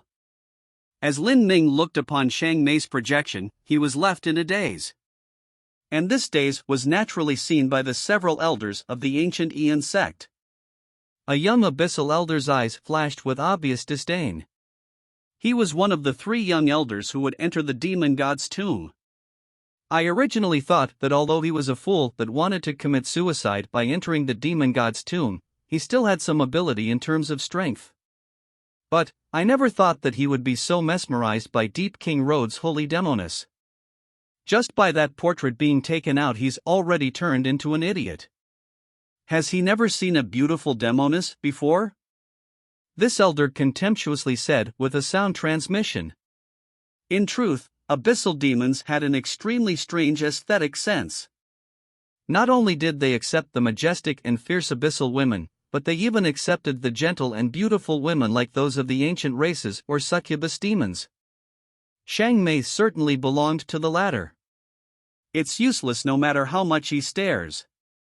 He's nothing but a toad wanting to eat swan meat. The great elder is indeed wise. This fellow didn't even know that Deep hasn't appeared for billions of years. It seems he has no understanding of totem-level influences, so he naturally wouldn't know that Deep King Road's holy demoness is colder than a 100-million-year-old glacier and even higher and loftier than the stars in the skies. When she suggested that she would only marry someone who could exceed her in strength at the same cultivation level, she was simply digging a pit so everyone could jump in. She just wanted all those higher abyssals who wished to win her over to lose all heart at doing so. There simply isn't anyone capable of defeating her at the same boundary. Moreover, everyone knows the rules. Those that wish to defeat her, touch her, dual cultivate with her, all those higher abyssals that tried have been severely wounded by her, and some of them were nearly crippled. However, because Deep King Road is so strong, no one dares to say anything. After all, those upper abyssals originally all thought that the holy demoness was just a woman, so she would be easy to deal with. Ha ha ha. That's right. The reason that holy demoness was so ruthless in her actions was because she wanted to inform all the other higher abyssals not to bother with her unless they wanted to suffer the same fate. Now, it's already been 300 to 500 years since anyone has dared to have designs on Deep King Road's holy demoness. The great elder is truly killing someone without wetting his blade with a single drop of blood. As long as this boy is mercilessly beaten up, it will be impossible for him to enter the demon god's tomb. Chapter 2111, The Enigma of Shang Mei. So, what do you think of Deep King Road's holy demoness? All of Lin Ming's facial expressions fell in the eyes of the great elder. The great elder didn't know why Lin Ming was so startled, but without a doubt, the projected phantom of Deep King Road's holy demoness had caused great waves to stir in Lin Ming. Lin Ming didn't immediately reply. He fell into thought for a moment before finally saying, "How come Deep King Road's holy demoness resembles someone from the 33 heavens?" Lin Ming had only briefly searched through the memories of the Demon Association's elder, and there were still many things he didn't know. He was afraid that the question he asked was something that even the most ordinary of higher abyssals would know of, and this would then cause the Council of Elders to suspect his identity. However, Lin Ming's worries were unfounded. The ancient Aeon sect's elder wasn't surprised by this question, but instead seemed to expect it. "She is truly an abyssal demon." As the great elder spoke, he waved his hand, and with a light sound, the projection phantom of Shang Mei flickered. The clothes on her back tore open and a pair of black wings unfurled. These wings were over 10 feet wide, easily able to wrap around her. Illuminated from behind by these wings, Xiangmei seemed to become even more mystical and sacred. The great elder slowly said, "She isn't a succubus demon, but she still possesses an exterior appearance similar to the life forms of the 33 heavens. This is because she belongs to an extremely rare race of abyssals, one that is nearly a legend and rarely appears. These abyssals are called the Dark Angels. Deep King Rhodes' Holy Demoness is one of these extremely rare Dark Angels." Dark Angel? Lin Ming felt more and more confused. Soul Empress Xiangmei, could she be an abyssal Dark Angel? However, no matter how he thought of this, it was far too strange. If this were true, then it would have been impossible for her status to not have been uncovered in all these years. After all, there was more than one true divinity amongst the Spiritas. Moreover, the Spiritas was a race of the 33 heavens, and they inevitably shared a blood hatred for the abyssals. Lin Ming asked, "What is the age of Deep King Rhodes' Holy Demoness? How often does she appear in public?" The great elder looked at Lin Ming, surprised he would ask such questions. Martial artists that had such long lifespans would rarely ask for someone's age during matters of marriage. A true divinity-level abyssal would often use hundreds of millions of years as units to describe their age, thus a difference of tens of thousands of years wasn't anything at all. But the elder still replied, "I am not too sure what the Holy Demoness' age is. She should be around several tens of thousands of years old. As for the last time she appeared in public, that was around 20,000 years ago. But afterwards she went into seclusion once more, and this period of seclusion continued for over 10,000 years. It was only in the last few thousand years that she appeared, and when she appeared she would shock the entire world. The higher abyssals of other sects simply aren't able to compare side by side to her." Lin Ming thought over the great elder's words. The reason he asked this was because he wanted to determine whether or not the Dark Abyss's Xiangmei was the same as the 33 Heavens Spiritas' Xiangmei. However, just this amount of information wasn't enough for him to speculate anything. 20,000 years ago, Xiangmei appeared in the abyss and then went into seclusion for over 10,000 years afterwards. Could this so-called seclusion have actually been her leaving the Dark Abyss to go to the 33 Heavens? And her so-called emergence was her returning to the Dark Abyss? All of this complicated and confusing information made it difficult for Lin Ming to determine what the truth was. However, no matter what, Xiangmei was someone that Lin Ming was extremely concerned with. Xiangmei was an extremely important woman in his life. It could be said that she had changed the path of Lin Ming's life. She was like a mysterious black rose, neither good nor evil, shrouded in fog so that no one could see her.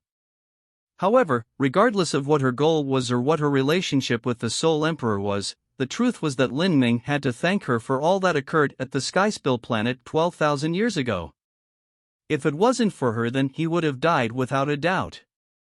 And there was another matter that Lin Ming was always troubled by. In the past, when he and Xiangmei joined together in that ridiculous time, could there have been a child of his own flesh and blood born with her? After all, because of that strange fruit and its medicinal efficacy, he basically hadn't controlled the flow of his life essence, so all of it had poured into Xiangmei without reserve.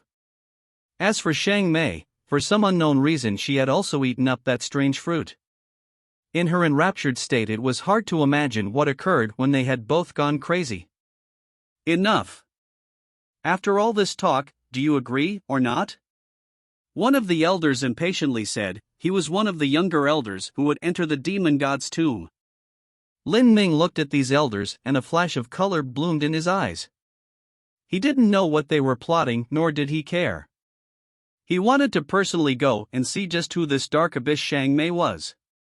Thus, he nodded, "I agree." Good. The elders were overjoyed. One elder even smiled at Lin Ming, his eyes seeming as if he were staring at an idiot. He really agreed to it, to fight against the Holy Demoness whom no one can defeat on the same level. That's right, not even that Nine Nether Sun is an exception. In fact, although it was called the same level, he actually had a peak Empyrean abyssal cultivation while the Holy Daemonis only had an upper Empyrean abyssal cultivation. Yet he was defeated by the Holy Daemonis and severely wounded, and it took him 2 or 3 years to recover. And now the situation is reversed. The Ninth Elder has an upper Empyrean cultivation while the Holy Daemonis is a peak Empyrean. With this small boundary in cultivation on her side, there isn't even any need to imagine what the result will be. The Holy Daemonis is colder than ice and mercilessly beats up anyone who dares to propose marriage to her. The Ninth Elder will likely suffer brutal defeat, and if we don't interfere he might even be killed by her. The Holy Daemonis is aggressive and does what she wants. She simply doesn't care how heavy-handed she is, and before the fight begins both sides have to sign a life-death contract. This is to avoid further troubles developing and to frighten away all those toads who wish to form connections with Deep King Road. Even if the Ninth Elder is a bit luckier, he will still have to recuperate in bed for 10 years. By that time, the venture into the demon god's tomb should have ended and there won't be anything he can do about it. Several elders discussed with sound transmissions, their eyes filled with thick mockery as they glanced at Lin Ming. At this time, the great elder waved his hand. Very good. All of you return and rest. We shall set off tomorrow morning. On the next day, all disciples of the ancient Aeon sect who would enter the demon god's tomb had gathered. Among this group, there were 3 true divinity-level abyssals and others were all Empyreans. Everyone boarded a 10-mile-long demon bone boat. This bone boat flickered with ghostly black light. As it soared in the air, it resembled a horrifying vicious beast that cut a channel through space. After about an incense stick of time, the bone boat broke through the void and began a great void shift. Every continent in the dark abyss was incredibly vast. Moreover, the deeper down one went, the broader it became. The demon bone boat shuttled through space for several months before finally arriving at its destination. This was where Deep King Road headquarters was located. Deep King Road headquarters was constructed above vast and wild plains. From afar, it seemed like an incomparably high pagoda piercing into the clouds, like a pillar that extended through the dark abyss and supported the heavens. Compared to this towering pagoda, the bone boat Lin Ming rode on seemed no different from a bird in front of a giant, utterly insignificant. The bone boat stopped in a square high atop the pagoda. Standing on this square were dozens of colossal bone pillars that reached into the skies. Waves of black light emitted from these pillars and one could hear roars of demons echoing from them. Before approaching, one would already be suppressed by the vast aura emitted by these bone pillars. It was like pagoda beneath them was alive, the evolved form of a supreme demon god that made their hearts shake. At the peak of the pagoda there was also a giant spirit ship in no way inferior to the ancient Aeon sect's bone boat. Totem flags were placed all over the spirit ship, fluttering in the wind. Besides that, there were also some smaller abyssal spirit ships scattered all around. But compared to the giant bone boat that had just arrived, they were like little goldfish swimming around a shark. The great elder's eyes swept over some of the spirit ships in front of him. These spirit ships were all from other small influences that were joining in with Deep King Road's alliance. These sorts of influences were often only able to send out Empyrean-level abyssals to enter the demon god's tomb. However, their goals were to find some treasures on the periphery of the demon god's tomb. As for the totem-level abyssal inheritance in the deepest depths of the demon god's tomb, that was something none of them ever thought they could obtain. Chapter 21:12, Abyssal Boy. The group from the ancient Aeon sect stepped down from the bone boat, and at this time in the square atop the pagoda, many abyssals had already gathered. These abyssals were all at the World King level and above. In the entire Dark Abyss, the present Deep King Road could be called a top influence. Abyssals that could enter and leave this pagoda, even if they were only followers, would still be overlords of their own lands if placed outside. So it was Elder Aeon God, it's been such a long time. As those from the ancient Aeon sect came down, an Abyssal Elder from Deep King Road were already waiting to greet them. The Abyssal Elder who greeted them was called Deep Epic. In Deep King Road, elders at the true divinity level also obtained their own titles. It was more or less similar to the ancient Ian sect, so in each of their titles they would have the deep character. Elder Deep Epic had an extremely strange appearance. He was only 3 feet tall and he was dark gray and black all over and covered with wrinkles. He looked just like a little abyssal boy. His voice was a bit high-pitched and thin, like that of an infant. Even so, there was an old and weighty feel to it. He was an elder of Deep King Road. Although he was only an ordinary elder, Lin Ming could feel that this Deep King Road elder had a cultivation and aura that was in no way inferior to the ancient Ian sect's great elder. From this, one could see just how deep the background of Deep King Road was. Deep King Road's true ruler was Deep. As a totem-level abyssal, Deep's strength was unfathomable. But underneath Deep there were also upper true divinity abyssal elders, and more than one of them. If the ancient Ian sect's great elder were to be placed in Deep King Road, he would only be considered an ordinary elder. Thus, this young abyssal boy that was sent to receive the ancient Ian sect was only an ordinary elder. This sort of courtesy was indisputably correct. The ancient Ian sect's great elder spoke with Deep King Road's abyssal boy for several moments. During this time, the abyssal boy looked at Lin Ming, a strange light in his eyes. This must be your ancient Ian sect's rumored 9th elder. The ancient Ian sect had sent a total of 5 elders this time. There was Lin Ming, Elder Ian God, and the 3 younger elders. Their names were Ian Light, Ian Moon, and Ian Fire. These 3 abyssal elders could be called young and with great potential, but the truth was that they were already over 10 million years old. The abyssal boy had already seen them since they became elders. However, the abyssal boy had never seen Lin Ming before, thus Lin Ming must have been the rumored 9 elder that wished to challenge Deep King Road's holy demoness. I am. Lin Ming said. He, the young truly know no fear. Your courage is praiseworthy. The abyssal boy chuckled. Although his words seemed as if he were commending Lin Ming, they actually contained a faint mocking tone to them. As the abyssal boy looked at Lin Ming, there was also a playful color in his eyes. Though the abyssal boy was clearly taunting Lin Ming with malicious intent, elders Ian Light, Ian Moon, and Ian Fire naturally didn't say anything. In truth, they never considered Lin Ming a part of their ancient Ian sect from the start. Thus no matter what taunts Lin Ming received or what obstacles people placed in front of him, that had nothing to do with them at all. I must say, Elder Ian God, your ancient Ian sect is truly promoting the talented young without restraint. Even someone that is only at the upper Empyrean level can actually be an elder. Ah, but I think this 9th elder must have his own unique strengths. The abyssal boy laughed. But as the martial artists of the ancient Ian sect heard this, they didn't feel good at all. Amongst totem-level influences, it was basically an unstated rule that only true divinity-level abyssals could become elders. Some powerful totem-level influences had over 20 true divinity elders, and some of the weaker totem-level influences only had 6 or 7 true divinity elders. And, even these small and weak totem-level influences would still insist that any elders be at the true divinity level. If a totem-level influence were to somehow promote an Empyrean to an elder, others would feel that this totem-level influence was already declining and on the verge of dissolution. This was because in the Dark Abyss, only influences of a lower rank would take Empyrean-level abyssals as elders. The abyssal boy didn't know of the Book of Ian, thus he naturally only believed that Lin Ming was someone with exceptional talent and thus was made an elder because of it. But, to be made an elder in the already declining ancient Ian sect, the young abyssal boy really didn't think Lin Ming would be particularly great. Thus, the way he looked and felt about Lin Ming was like how a royal family member in the mortal world would look at a wealthy countryside village.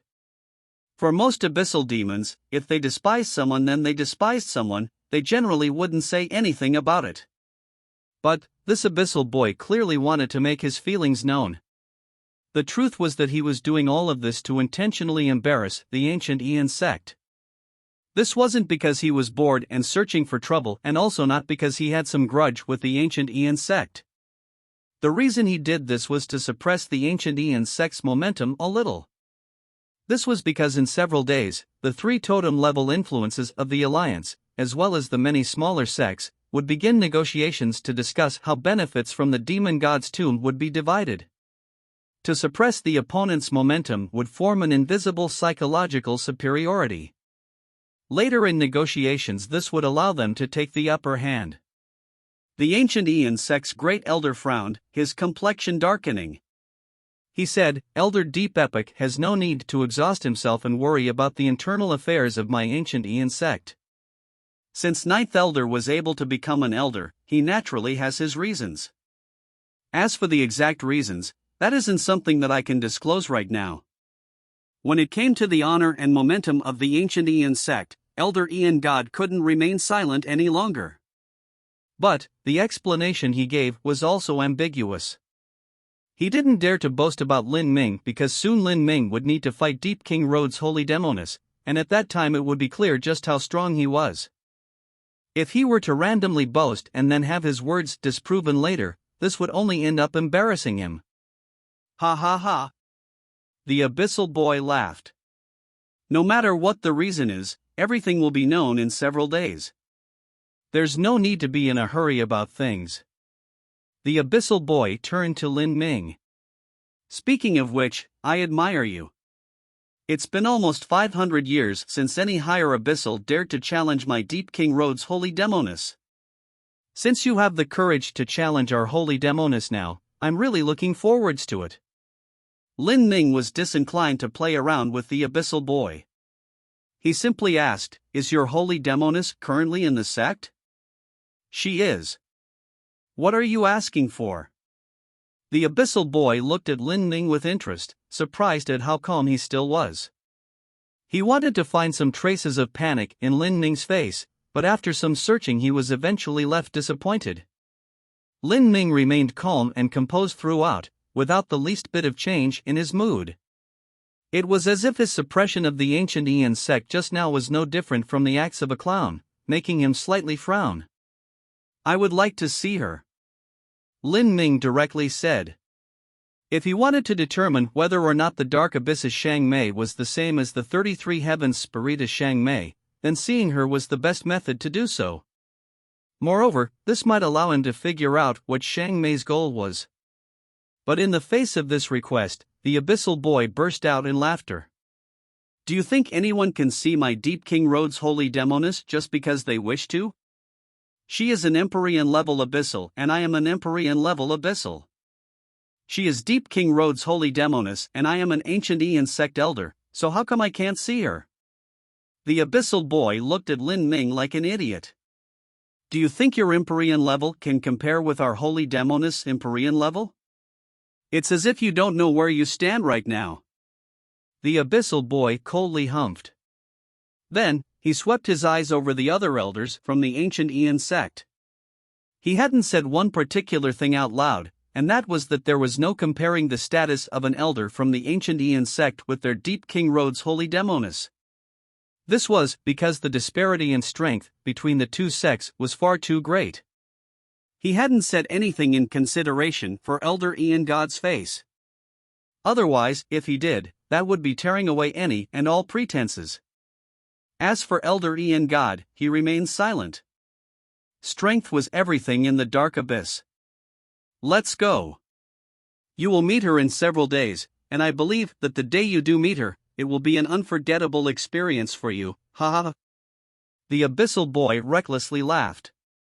Then, without further speaking, he reached out and tore open a spatial crack in the void. He turned and leapt in. This was a space channel leading to the inside of the pagoda. Those from the ancient Aeon sect had glum complexions. Although the Abyssal Boy had aimed his taunts at Lin Ming, they also knew what was happening. They knew that this Abyssal Boy was using Lin Ming as an excuse to suppress their ancient Aeon sect's momentum, that he wanted to press down on their heads. They didn't feel comfortable about this at all. Aeon Light glanced at Lin Ming. Then, he said to the other elders with a somewhat sad sound transmission, "This idiot, not only does he want to kill himself by entering the demon god's tomb, but if it weren't for him we wouldn't need to discuss marriage with Deep King Road and bring trouble upon our own heads.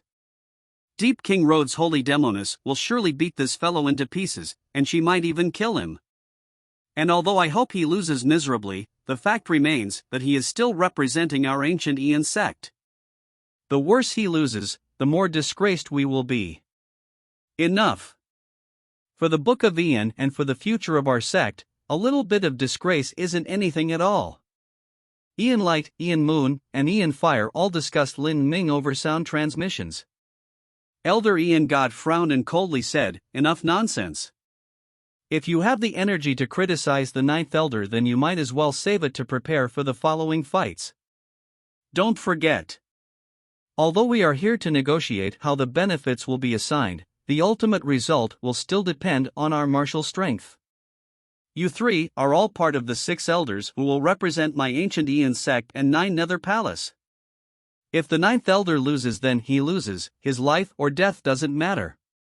But if you 3 lose, our losses will be great. Do you understand me?" Elder Ian God's majestic sound transmission exploded near the ears of the 3 elders like a thunderclap. Their bodies trembled and they quickly said, "Elder Ian God should rest assured that we will surely not disappoint you." These 3 elders were all juniors of Ian God. Before they grew, it was Ian God that guided them. Thus, to them, Ian God was a figure just like an honorable master, so it was natural for them to respect him.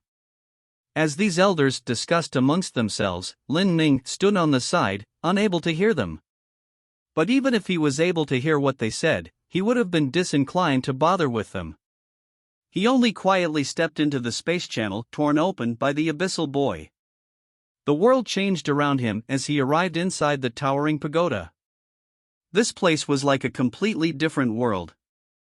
Within the pagoda there were celestial mountains floating in the air, rivers of blood running through the earth, and springs of blood spraying out.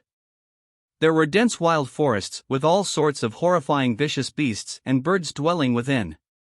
In the dark abyss, there were many species of abyssals that possessed low intelligence but incredibly high strength.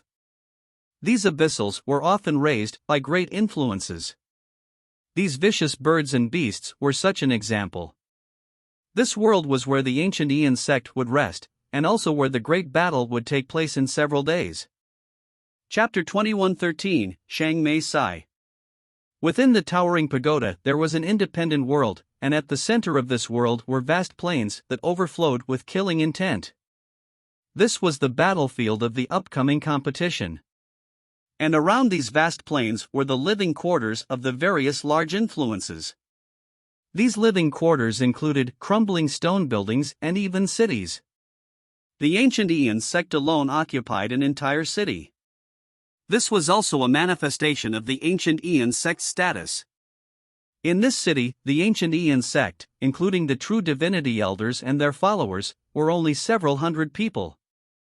They only occupied a small portion of this city, and the others in it were all slaves. The dark abyss was a world flooded with slaves. The slaves in this city were not just those of the ancient races but also abyssal demons. A city slave, besides maintaining the operations of the city, also provided a variety of services for the ancient Ian sect. The ancient Ian sect's core disciples and elders could simply do whatever they wished to do. That is the group from 9 Nether Palace. It seems they arrived earlier than we did. The disciples of the ancient Ian sect flew into the air and looked upon the neighboring city. The skies above this city were covered in the faint pressure of a true divinity level abyssal. This pressure wasn't intentionally released, but unwittingly revealed because the true divinity level abyssals in the city were far too strong. This strength gathered in the skies above the city, and the thick demon power eventually formed dark clouds. With 9 Nether Palace and the ancient Ian sect, this was nearly a 2-digit number of true divinity abyssals. The aura they released already formed a force field in the skies, and even if an Empyrean-level abyssal were to be placed in that force field of dark clouds, they would still find it hard to withstand. Enough, everyone calm down. Elder Ian God waved his hand, calling everyone down. Lin Ming found a stone building for himself and started to meditate inside. After being in the dark abyss for all these years, he hadn't stopped cultivating once. With so many abyssal influences stationed here, there would inevitably be communication between them as well as individuals trying to display their own strength and prowess. But no matter what happened outside, Lin Ming remained indifferent to it. Although Lin Ming didn't go out, his reputation still slowly spread. The ancient Ian Sect's Council of Elders was unwilling to acknowledge Lin Ming's status as an elder in their hearts, thus they didn't give him a special elder title. So, in the outside world, people only knew Lin Ming by the name of the ancient Ian Sect's ninth elder. They also knew that this ninth elder wished to marry Deep King Road's holy Demoness. In the last 500 years, no abyssal demon had dared to covet her in such a manner. Yet, just before the opening of the demon god's tomb, there was actually a higher abyssal who had such ideas. This would surely be a good show. However, although this news caused vibrant discussion all over, true divinity-level abyssals like the Elders of Nine Nether Palace didn't care much about it at all. To them, whether it was Lin Ming or Deep King Road's holy Demoness, they were still Empyrean-level abyssals that had yet to reach the true divinity realm. Lin Ming and Deep King Road's holy Demoness simply didn't stand on the same level in their eyes. They didn't care too much about this matter. At most, they would go and take a look for fun. Just like a clown that amused the audience before a grand play began, the ancient Ian Sect's ninth elder Lin Ming was such a clown in their hearts. What they truly cared about were the 6 higher abyssals the Deep King Road would send to battle. They wanted to know which 6 higher abyssals were being sent out and how many matches they would be able to win. And in fact, Deep King Road had always possessed the overwhelming momentum. Their goal was to win a single match. If they could win 2, then they would be more than overjoyed. However, although they had gathered materials about all the young elders of Deep King Road, they still weren't able to determine which 6 higher abyssals would be sent to participate in the competition. Deep King Road had kept a tight lid on their information. In this aspect, the ancient Ian Sect and Nine Nether Palace were much worse. They only had a limited number of elders they could send out, so it wasn't a choice for them at all. Although most people didn't pay attention to Lin Ming, there was still a small portion of people who investigated his identity. In Deep King Road's main faction, in a room located within a separate time and space, a maid dressed up as a woman of the primal god race slowly walked up. She respectfully said, "Miss, the ancient Ian Sect's ninth elder has proposed marriage to you before the opening of the demon god's tomb. We have already looked up some of his information. Would Miss like to take a look?" In front of the maid there was a mysterious woman dressed in black. She stood near a window, faintly gazing off into the distance. Her eyes seemed blank, as if no one could tell where she was looking. But in truth, this was simply because her eyes were far too profound. It was like they were wrapped in a mysterious universe, so deep that no one could find their edges. Her black hair fell down her back like a waterfall of ink. As it poured down her dress, it seemed like a black rose in full bloom. Upon hearing a voice, the black-clothed woman turned around and glanced at the maid. The woman's appearance was simple and otherworldly. Between her eyebrows, 9 flower petals composed a mystical red lotus mark. She was like a goddess exiled from the highest heavens, her body emitting a light holy aura that made all others feel ashamed at their own inferiority. This woman was Shang Mei. Or, she might have been the dark angel that looked completely similar to Shang Mei. "Miss, the information is in here." The maid fell to her knees and held out a jade slip in her palms. Shang Mei's maid came from the primal god race, and this was a demand that Shang Mei had made. Shang Mei didn't consider this maid as some sort of mindless slave, and in truth she even felt some affinity to her. But because of Shang Mei's aura, the maid couldn't help but fall to her knees and bow her head low, not daring to look at the black-clothed woman before her. Shang Mei looked at the jade slip and frowned. "The ancient Ian Sect's ninth elder?" "Yes, he is an upper Empyrean level abyssal." No more fluctuations of emotion crossed Shang Mei's face, nor did she have any interest in finding out more about this ninth elder. Instead, she simply felt sick and tired of these occurrences. She waved her hand and said, "You may leave." Shang Mei couldn't even be bothered with looking through this information that her maids and bodyguards collected. When it came to these higher abyssals that wished to marry her, she only considered them a pack of flies. Driving them away or slapping them to death was all she needed to do. And before slapping these flies to death, there was no need for her to probe into their origins or what kind of fly they were.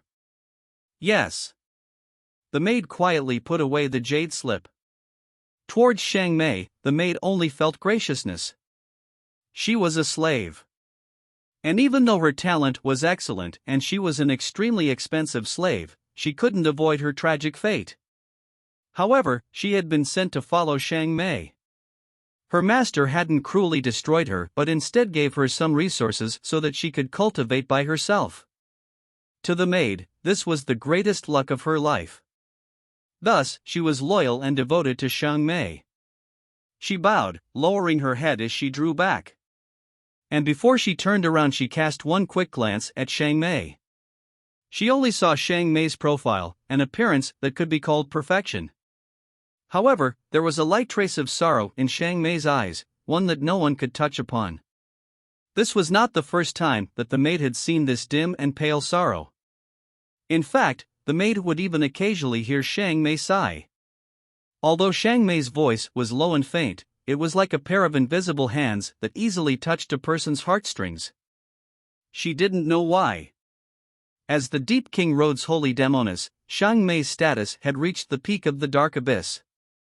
Just what could she possibly be sad about? The maid naturally didn't dare to ask Shang Mei what she was thinking. She could only faithfully serve Shang Mei to the best of her abilities and hope that the sorrow would disappear from her face. But, as time passed, that gentle sigh and faint sorrow never once left Shang Mei.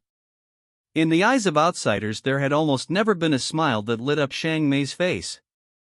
Thus, they thought Shang Mei was cold and frosty, as arrogant as the stars. But, the maid knew that her master wasn't like this. It was just that she had sealed up her heart so no one could open it. Perhaps there would come a day where someone would manage to open it, but the maid had no idea when that would be or who it could be. Days passed, one at a time.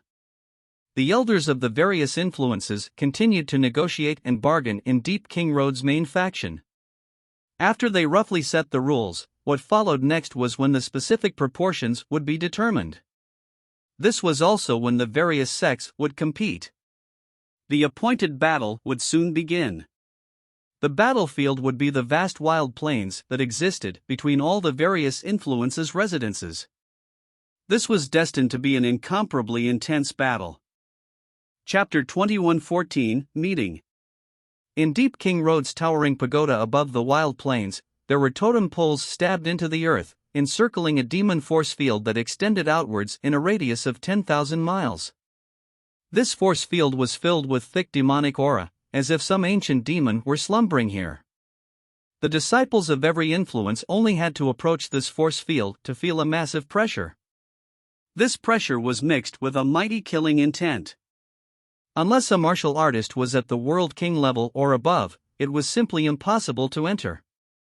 This is Deep King Road's Deep King Force Field. It is Deep King Road's Great Guardian Array formation. It was established 10 billion years ago, and for the last 10 billion years Deep King Road has paid a great price to keep it maintained with blood sacrifices so that it can retain its rank as an extreme true divinity level array formation. If a true divinity level abyssal were to enter this array formation, they would be restricted beneath it. Before entering the Deep King Force Field, the ancient Aeon sect's great elder began explaining what it was. Lin Ming looked at the totem poles that surrounded the great array formation. These totem poles weren't inscribed with runes, but had images of all sorts of ancient abyssals carved into them. The images of these demons inherently contained the highest truths of the abyssal laws, and the aura that overflowed from them left one gasping for breath. Upon truly stepping into the force field, Lin Ming could feel his own strength be suppressed a great deal. Whether it was mobilizing the energy within his body or utilizing the laws of the world, everything was affected by the invisible suppression of the force field. If Lin Ming wished to rid himself of this suppression, then he could only break open the force field. But, the current Lin Ming didn't possess even the strength to do this. Everyone's strength is suppressed so the battle is fair. This is to prevent Deep King Road headquarters from being damaged due to the great destruction that could occur when true divinity level abyssals fight. Lin Ming watched as more and more abyssal influences entered the force field. This force field was like a giant cage, swallowing all those who entered. The group from the ancient Ian sect arrived at their assigned region. And at a place not too far away from them, another crowd of higher abyssals had already arrived. Those are the abyssals from Nine Nether Palace. Ian Lythe said from beside Elder Ian God, his voice low as he glanced over the several elders of Nine Nether Palace. The many abyssal disciples of Nine Nether Palace also saw the ancient Ian sect arrive. Nine Nether Palace and the ancient Ian sect needed to join forces to resist Deep King Road. But at the same time, they were also fellow competitors. Ha, Elder Ian God, it seems that your ancient Ian sect has trained many masters in preparation for today. The one leading Nine Nether Palace was an old abyssal. He stood 8 feet high and had an emaciated figure. His body was like a bamboo pole with a wooden head attached to one end. As his 8 eyes looked at Lin Ming, all Lin Ming felt was disgust at this odd and ugly-looking creature. This old abyssal was the great elder of Nine Nether Palace. Behind him were 3 relatively young abyssal elders who had clearly reached the true divinity realm. It was obvious that these 3 abyssal elders were the ones sent out by Nine Nether Palace and would also be the ones participating in the competition. When competitors met, sparks would fly. On the side of the ancient Ian sect, as Ian Light, Ian Moon, and Ian Fire stared at the 3 abyssal elders from Nine Nether Road, a fighting intent sparked in their eyes. The 3 abyssal elders of Nine Nether Palace were different from those of the ancient Ian sect. The 3 elders of the ancient Ian sect were relatively similar in strength, but in Nine Nether Palace, the difference in strength between their 3 elders was extremely great. A young elder named Nether Nihility was the strongest, another was in the middle, and another was the weakest, who was only brought here to make up for numbers. Mortals propose and the heavens dispose. All I can do as I wait is prepare as much as I can. Elder Ian God slowly spoke as he bowed. Elder Ian God is too humble. I heard that not only does your ancient Ian sect have high hopes for the demon god's tomb, but you even want to propose marriage and have one of your sect elders marry Deep King Road's holy demoness. Such courage is something that leaves my Nine Nether Palace quaking in shame at our own inferiority. The voice of Nine Nether Palace's Grand Elder echoed in the air, so boisterous that one couldn't tell if it was mockery or praise. However, no matter what thoughts he had in his heart, it wasn't important. After Nine Nether Palace's great elder mentioned marriage, the 3 young elders from the ancient Ian sect felt uncomfortable. They were already cursing Lin Ming in their hearts. However, Elder Ian God retained his composure. He slowly said, Deep King Road's holy demoness has informed the world thousands of years ago that any abyssal demon, as long as they can defeat her at the same boundary, may marry her. This is common knowledge and everyone is free to participate. Our ancient Ian sect also wishes to try our luck, so this is far from any sort of courage. If we lose, then we lose, so what does it matter? Elder Ian God's reply not only lifted the awkward atmosphere but also opened an escape route for himself later. The great elder of Nine Nether Palace laughed, but just as he was about to say something, sounds began to rise in the distance, ancient demonic sounds that reverberated in the void.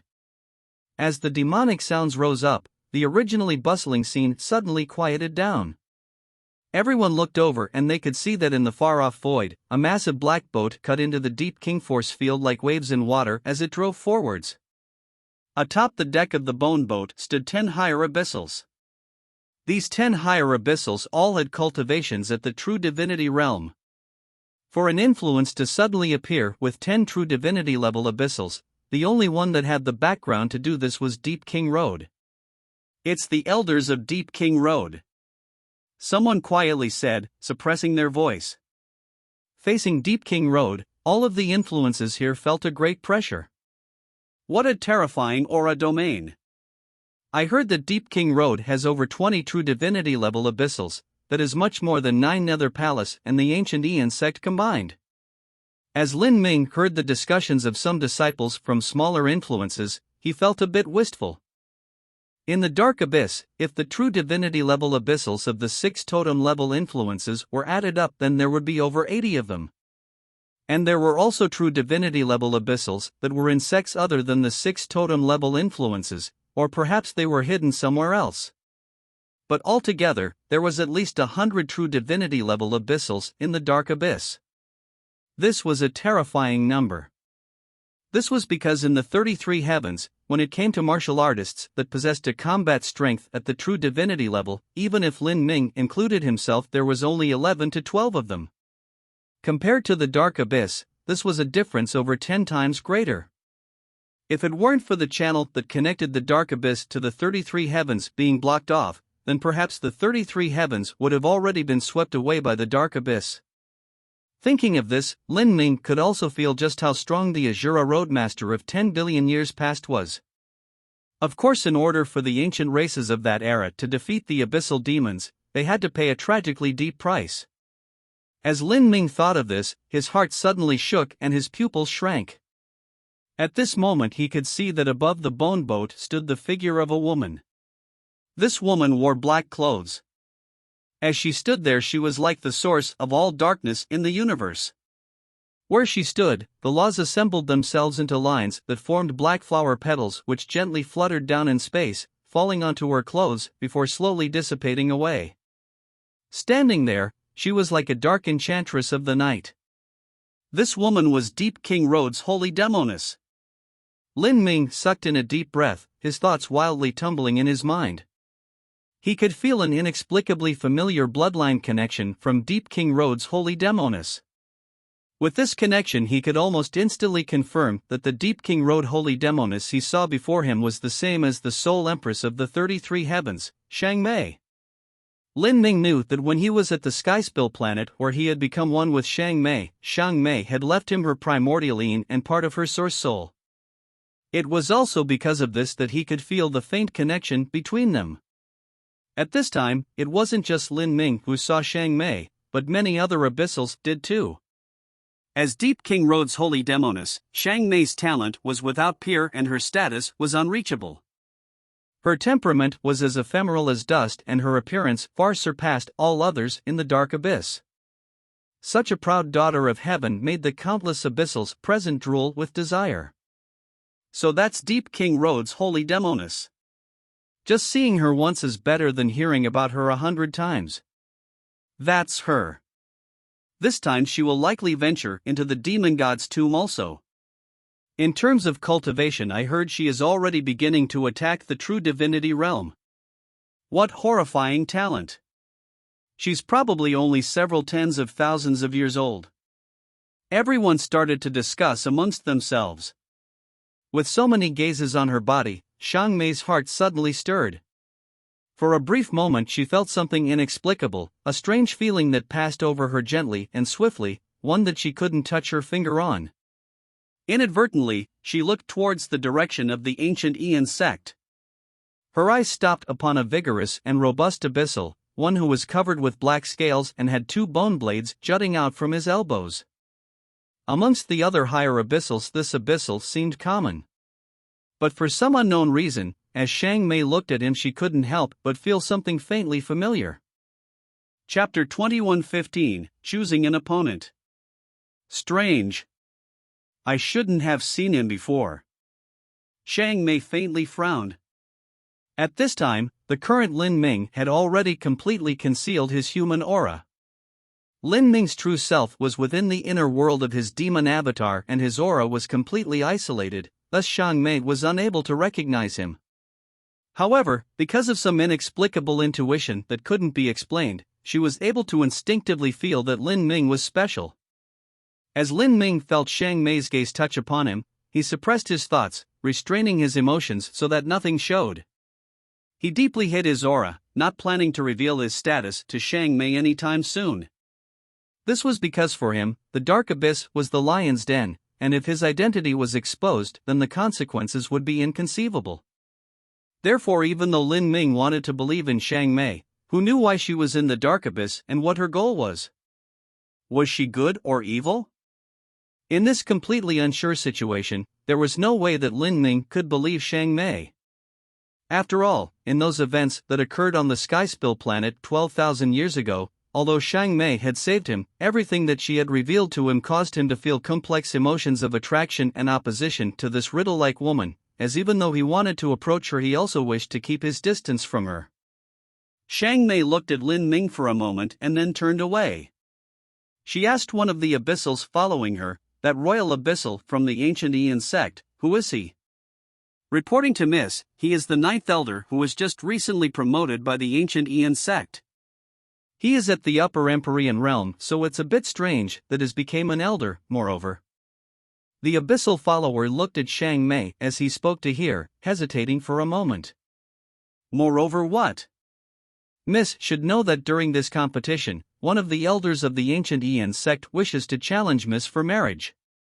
And that challenger is this 9th elder. Xiang Mei glanced at Lin Ming with surprise. She had heard about this, but simply didn't care, thus she never asked for information related to this challenger. But today, after seeing Lin Ming and hearing this so-called challenge again, a bizarre feeling rapidly flew through her thoughts. What is Miss thinking about? Nothing. Xiang Mei shook her head, no longer speaking. This inexplicable flash of intuition left Xiang Mei confused. She racked her thoughts, carefully looking through her past memories for some abyssal demon whose image overlapped with Lin Ming. However, she simply couldn't find anything. She would never have imagined that this royal abyssal, whose bloodline had no problem no matter how much she investigated, would actually be a human. Everyone, let us not speak much nonsense here and directly start the battle. I will now announce the rules. After all the abyssal demons arrived, a tall and strong abyssal in dark gray metal armor flew up in the skies. Even though he didn't pour any demon energy into his voice, his words still rang loud and clear amongst every present. This tall and strong abyssal was an elder of Deep King Road. Now, all abyssal demons who wish to participate in this competition, step into the center of the field. The tall and strong abyssal roared. On the side of the ancient Ian sect, the 3 young elders flew out. Then, from 9 Nether Palace, Nether Nihility and the other elders also flew out one after another. Finally there were the elders of Deep King Road. All the influences were concerned about which 6 elders Deep King Road would send out. Many abyssals looked with wide eyes. They watched as a black beam of light came shooting down from the black bone boat that the group from Deep King Road had come in on. From this beam of light, a horrifying abyssal aura swelled outwards. These were the elders of Deep King Road. Deep Child. The first elder that flew down from Deep King Road caused everyone's hearts to shake, because this elder called Deep Child was at the middle true divinity level. Whether it was the ancient Ian sect or 9 Nether Palace, the young elders or elders in the prime of their youth that they sent out for this venture into the demon god's tomb were all at the lower true divinity level. But Deep King Road had already sent out a true divinity level abyssal whose true potential was yet to be dug out. From this alone the disparity between the sects could be seen. With the appearance of a single Deep Child, 9 Nether Palace and the ancient Ian sect's momentum was all suppressed. Fortunately, following that, the other candidates from Deep King Road were all at the lower true divinity level.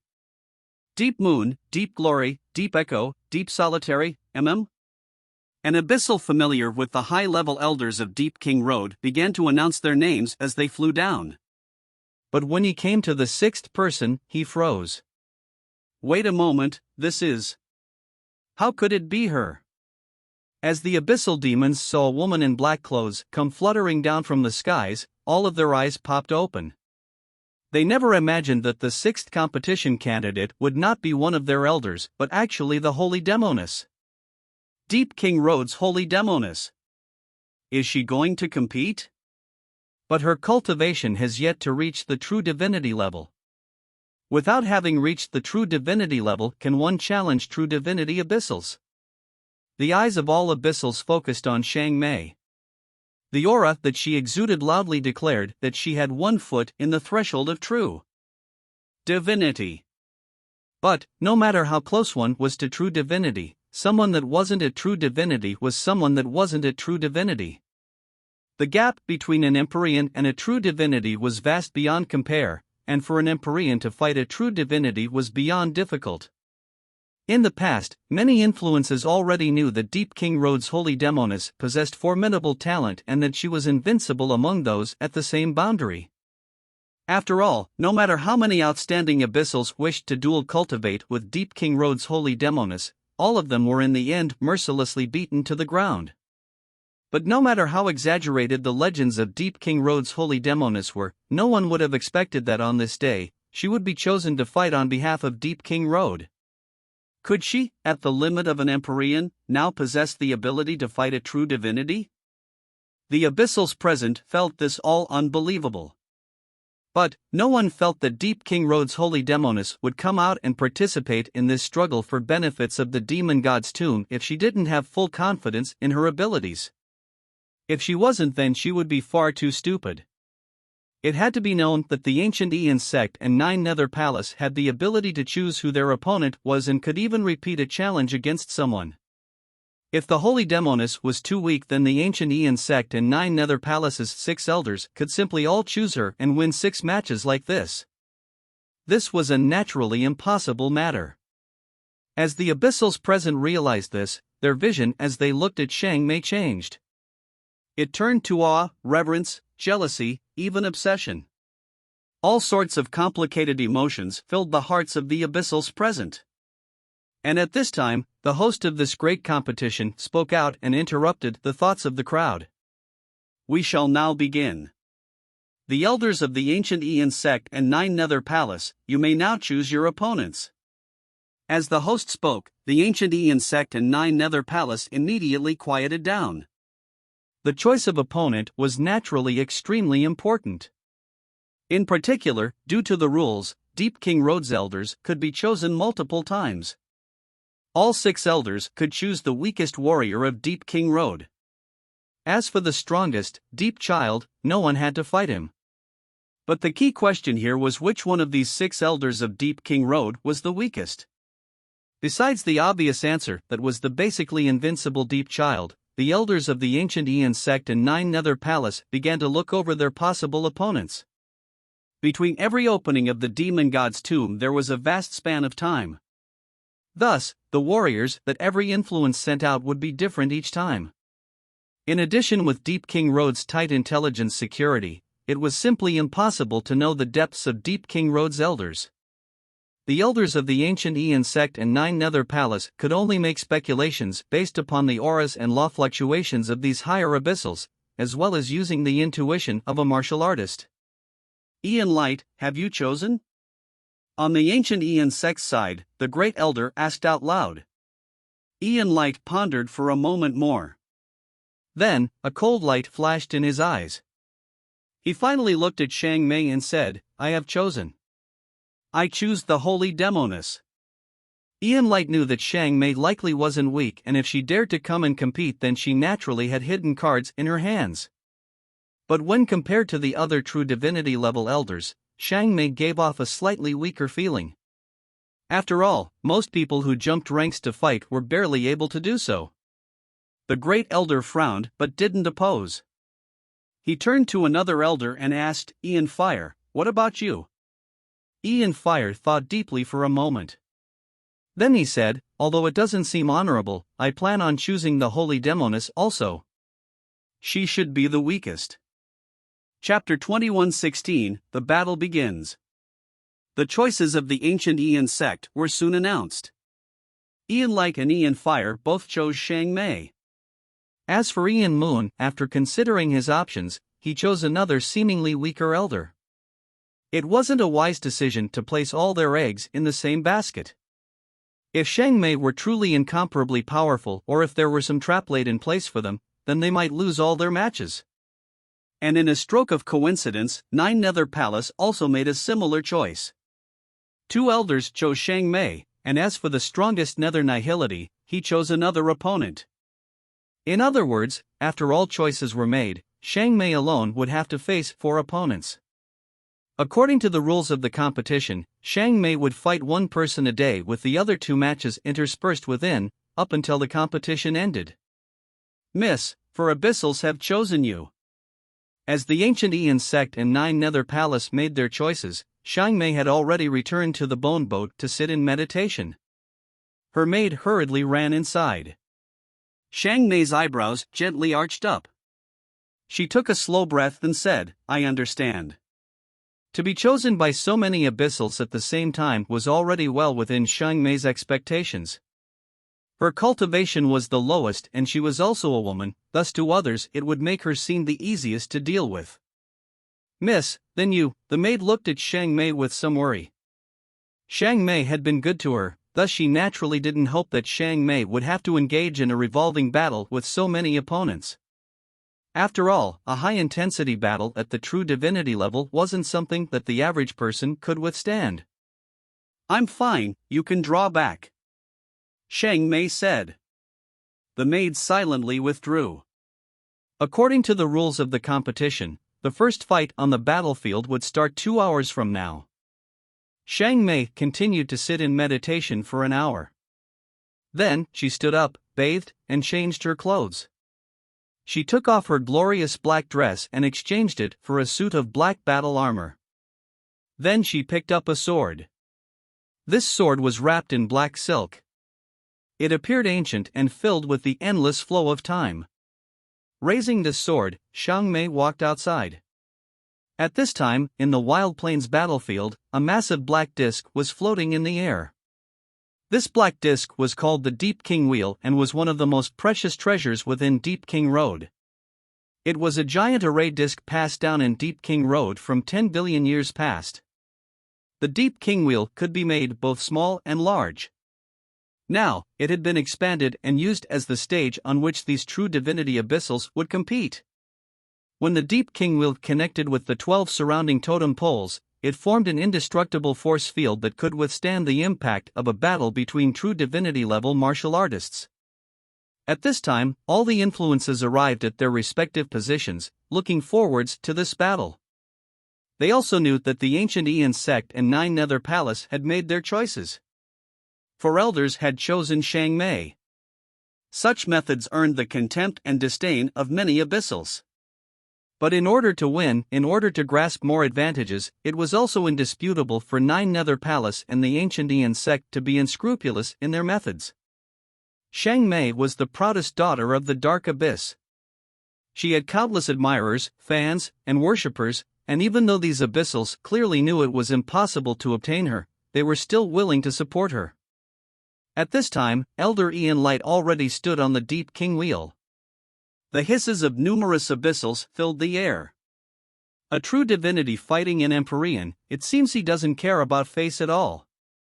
An abyssal disciple from Deep King Road shouted. There were also many abyssals from small influences that joined in. Although these small influences weren't large, they still had the backing of Deep King Road, thus they didn't fear offending the ancient Ian sect. He seems to be called Ian Light or something. His age is already countless times higher than that of Deep King Road's holy Demoness. An old fogey actually chose a young junior woman as his opponent. Whether it is in age or cultivation, he is higher than her. I can't believe he still has the gall to stand there.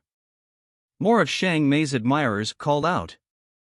Although Ian Light was called a young elder, this was only in comparison to other true divinity-level abyssals.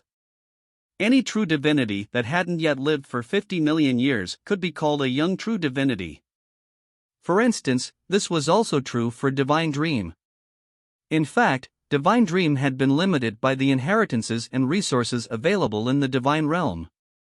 If she were born amongst the Spiritas, then with her talent she would have long since broken into true divinity. Facing the raucous boos of the crowd, even though Ian Light had thick skin, his face was still darker than well water. This pile of garbage from Deep King Road, after a while I will ruthlessly stomp upon that perfect Demoness in your heart so that you will never scream like this again. As Ian Light thought this, a cold light flashed in his eyes. What a pity that my cultivation is at the true divinity level. Even if I defeat this Demoness, I still cannot dual cultivate with her, otherwise I would be able to recklessly enjoy this top quality woman as much as I wanted. If I were able to do so, it would also be greatly beneficial to my cultivation. Ian Light subconsciously licked his lips. And at this time, his mind stirred and he looked up into the skies. From high in the skies, faint killing intent came slowly dripping down. It's Deep King Rhodes' holy Demonis. She finally came out. As an abyssal shouted out loud, more and more abyssals looked towards the bone boat. They saw a woman in black battle armor fly downward, her black hair falling like a waterfall around her as she grasped a sword. She gently fell atop the Deep King wheel. Her steps were light, not even touching the ground, only leaving behind faint ripples in the void. She held her sword. She didn't look at her opponent, Ian Light, but swept her eyes over the crowd as if she were searching for someone. There were tens of thousands of abyssals all around the battlefield, but she immediately found who she was looking for, and that was Lin Ming. Shang Mei's gaze paused upon Lin Ming for a short period of time, as if she were considering him for a moment. Then, her eyes left him. And this brief moment of attention caused Lin Ming to suck in a light breath. Shang Mei's intuition was far too horrifying. Even though he had concealed himself to this degree, she could still feel something out of the ordinary with him. This woman was simply filled with riddles. Shang Mei, just what are you doing here? And between you and that mysterious woman from 10 billion years ago, just how are you related? Lin Ming's gaze fell upon the point between Shang Mei's eyebrows. Those 9 bright red flower petals aroused particular attention. Each flower petal was perfect. This was a sign of the grand reincarnation art's 9th revolution. Without a doubt, during these years since Shang Mei left, she had already completed the 9th reincarnation and had become thoroughly aware of the laws of life and death. She had reached perfection in the grand reincarnation art. The heaven-defying aspect of the grand reincarnation art lay in its ability to constantly consolidate the foundation, purify the body, and enhance talent. And after reaching the perfection of 9 revolutions, there would be a qualitative change. Without a doubt, there was no comparing the Shang Mei that Lin Ming had first met to the Shang Mei of today. If the current Shang Mei were to participate in the final trial now, she could easily obtain a completion rate above 90 or 95. This already far surpassed the results that Lin Ming obtained the first time he participated in the final trial. This was the capital Shang Mei would use to fight a true divinity while she was at the limit of an Empyrean. At this time, Shang Mei drew out her sword. This was an oddly shaped sword. It was pitch black but illuminated with a faint brilliance. It wasn't made from metal, and while it resembled jade a little, it wasn't jade at all. In truth, it was a blade sculpted from bone. This was a bone sword. On this bone sword there were still residual runes of the Great Tao. These runes weren't engraved afterwards but already existed on the bone to begin with. In other words, this sword was made from the bone of some peerless master. The sword exuded an aura even above that of Lin Ming's black dragon spear. It nearly surpassed the level of a true divinity spirit treasure. Lin Ming found it hard to imagine just where this sword came from or what bone it was forged from. This bone sword, is it made from the bone of a demon or the bone of a man? This thought flashed through Lin Ming's mind. If a bone was capable of being forged into such a demonic sword, then he feared this person or abyssal must have had strength beyond divinity. Shang Mei lifted her sword and pointed it straight at Ian Light. This bone sword was slightly curved up and the sword ridge was narrow and thin. It resembled a sword and saber at the same time. Facing this sword, Ian Light felt a vague pressure. This weapon was clearly far superior to his own. Ian Light took out a hammer from his spatial ring. This war hammer was pure black. It was only a lower true divinity spirit treasure. Although abyssal demons were inherently powerful beings, their refining ability was limited. Ian Light's weapon simply wasn't able to compare with Shang Mei's. However, to use a hammer to fight a bone sword, in terms of weapon weight, Ian Light had an overwhelming advantage. Thus at the start he planned to rely upon this strength to win. He didn't underestimate Shang Mei. With his first strike he already came smashing down like a thunderbolt. Ha! Ian Light roared.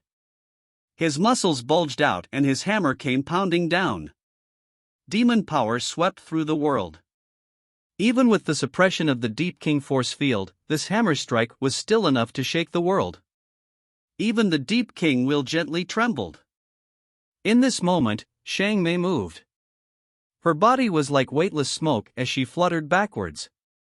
No matter who was watching, it appeared impossible for Xiang Mei's strength to compare with Ian Light's. In order to fend off a frontal attack like this, using speed to battle was the best method. However, when Xiang Mei drew backwards, she suddenly felt the surrounding space tighten and lock down around her. A massive strength pushed down upon her, covering her like a cage. Mm? Xiang Mei's eyebrow arched up. Ian Light laughed. This is my war demon force field. How could I possibly let you escape? Prepare to die. Bang! A hammer came smashing down, like the arrival of the apocalypse. The entire abyssal audience, especially Xiang Mei's fans, let out cries of alarm. A horrifying explosion rang out like peals of thunder. Black light slashed out, making it hard to determine what occurred. After the light faded away, the entire Deep King wheel tilted slightly from the strike of Ian Light's hammer. From this alone it could be seen how terrifying this strike was. But beneath that hammer, Xiang Mei hadn't been severely wounded. She hadn't avoided nor had she even used the bone sword. In that moment, from behind Xiang Mei, a pair of black wings had burst outwards. These wings wrapped around her body like a shield of black feathers. And above this shield of feathers, mystical runes appeared, some light and some dark. The feather shield and runes had blocked the onslaught of the hammer. As the Abyssals watched this, many of them felt their jaws drop down. They had guessed that Xiang Mei was strong, but they never imagined she would have the strength to directly face Ian Light. Chapter 21:17, Wings of an Angel.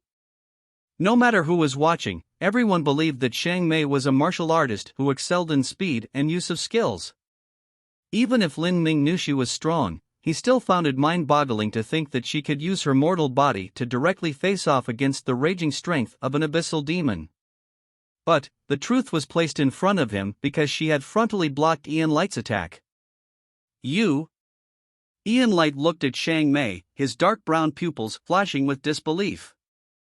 A woman at the limits of an Empyrean had actually managed to block his incredibly heavy hammer. The bloodline of a Dark Angel is originally a top bloodline of all abyssal demons, and their bloodline is formed from their condensed bloodline essence. Beneath the battle stage, an old abyssal slowly spoke, his dirty eyes alight with praise. This Deep King Road Holy Demoness likely experienced lucky chances that allowed her to temper her wings, and now with her wings closed around her it is no different from a true divinity-level spirit shield. After unfurling them they can become true divinity-level blades. This Holy Demoness was originally at the limits of an Empyrean, just half a step away from the true divinity level, so even with her wings she shouldn't have been able to block Ian Light's attack. But with her laws, she was able to make up for this. The laws that the old man spoke of were the runes that glittered on Xiang Mei's wings. Beside the old man, many abyssals were flabbergasted as they heard this. This Deep King Road Holy Demoness possessed a powerful body transformation technique and her laws were also formidable. It seemed that all advantages were taken in by her. This was far too terrifying. Bang! Ian Light and Xiang Mei separated. Xiang Mei drifted back like a black butterfly, and Lin Ming could see a faint trace of blood on her wings. That strike just now had caused Xiang Mei to receive a minor wound, but to her, this wound wasn't anything at all. Ian Light roared out loud and hurled himself towards Xiang Mei. With his previous strike failing to achieve victory, Ian Light didn't hesitate to use an even stronger attack. Demon King Extermination. Ian Light's body gushed out with thick demon power. Like roiling clouds of smoke, even though this terrifying strength was suppressed by the Deep King force field, it still easily pierced through the void and came crashing down on Xiang Mei like landslides and tsunamis. Every wisp of power transformed into a fierce demon. For a time, 10,000 demons roared out loud, thirsting to destroy the heavens and ruin the earth. The might behind this attack was more than twice as powerful as Ian Light's previous attack. After all, Ian Light was a true divinity-level abyssal. Although he wasn't considered too strong amongst true divinity abyssals, he still had his own hidden cards and all-out techniques. To defeat an abyssal like him wouldn't be easy at all. At this time, Xiang Mei also moved. The runes on her body started to radiate light and the mark between her eyebrows began to grow. Surging demon power gathered behind her, condensing into a totem that was like a red lotus in full bloom. Then, Xiang Mei struck out her sword. The bone sword in her hand seemed to swallow all light as if it were the only existence in this world. Sword after sword, every sword was simple and true. But as the sword light came slashing down, a deep red lotus bloomed on it, shining with a bewitching light. The total strength behind this sword light seemed far weaker than Ian Light's Demon King extermination, but when it cut into those fierce demons a strange scene occurred. The black sword light carried with it an aura of death that seemed to swallow all as well as a concept of endlessness, filling it with strength and making it difficult to eliminate. Ian Light's Demon King extermination was like a vast wave that blotted out the skies, but Xiang Mei's sword light forcefully broke into that wave and tore open a gap. The sword light was like a hissing viper, shooting straight towards Ian Light's heart. What? Ian Light's pupils shrank and he rapidly retreated. However, the angle of this sword was far too cunning. Even though Ian Light activated his force field to suppress it, this sword light still pierced through his protective demon power and ripped through his scales. Puff! Ian Light spat out a mouthful of black blood. He flew backwards and crashed heavily onto the deep king wheel. He used his hammer to prop himself up and avoid the shame of falling down where he was. As he looked at Xiang Mei, his eyes were filled with disbelief.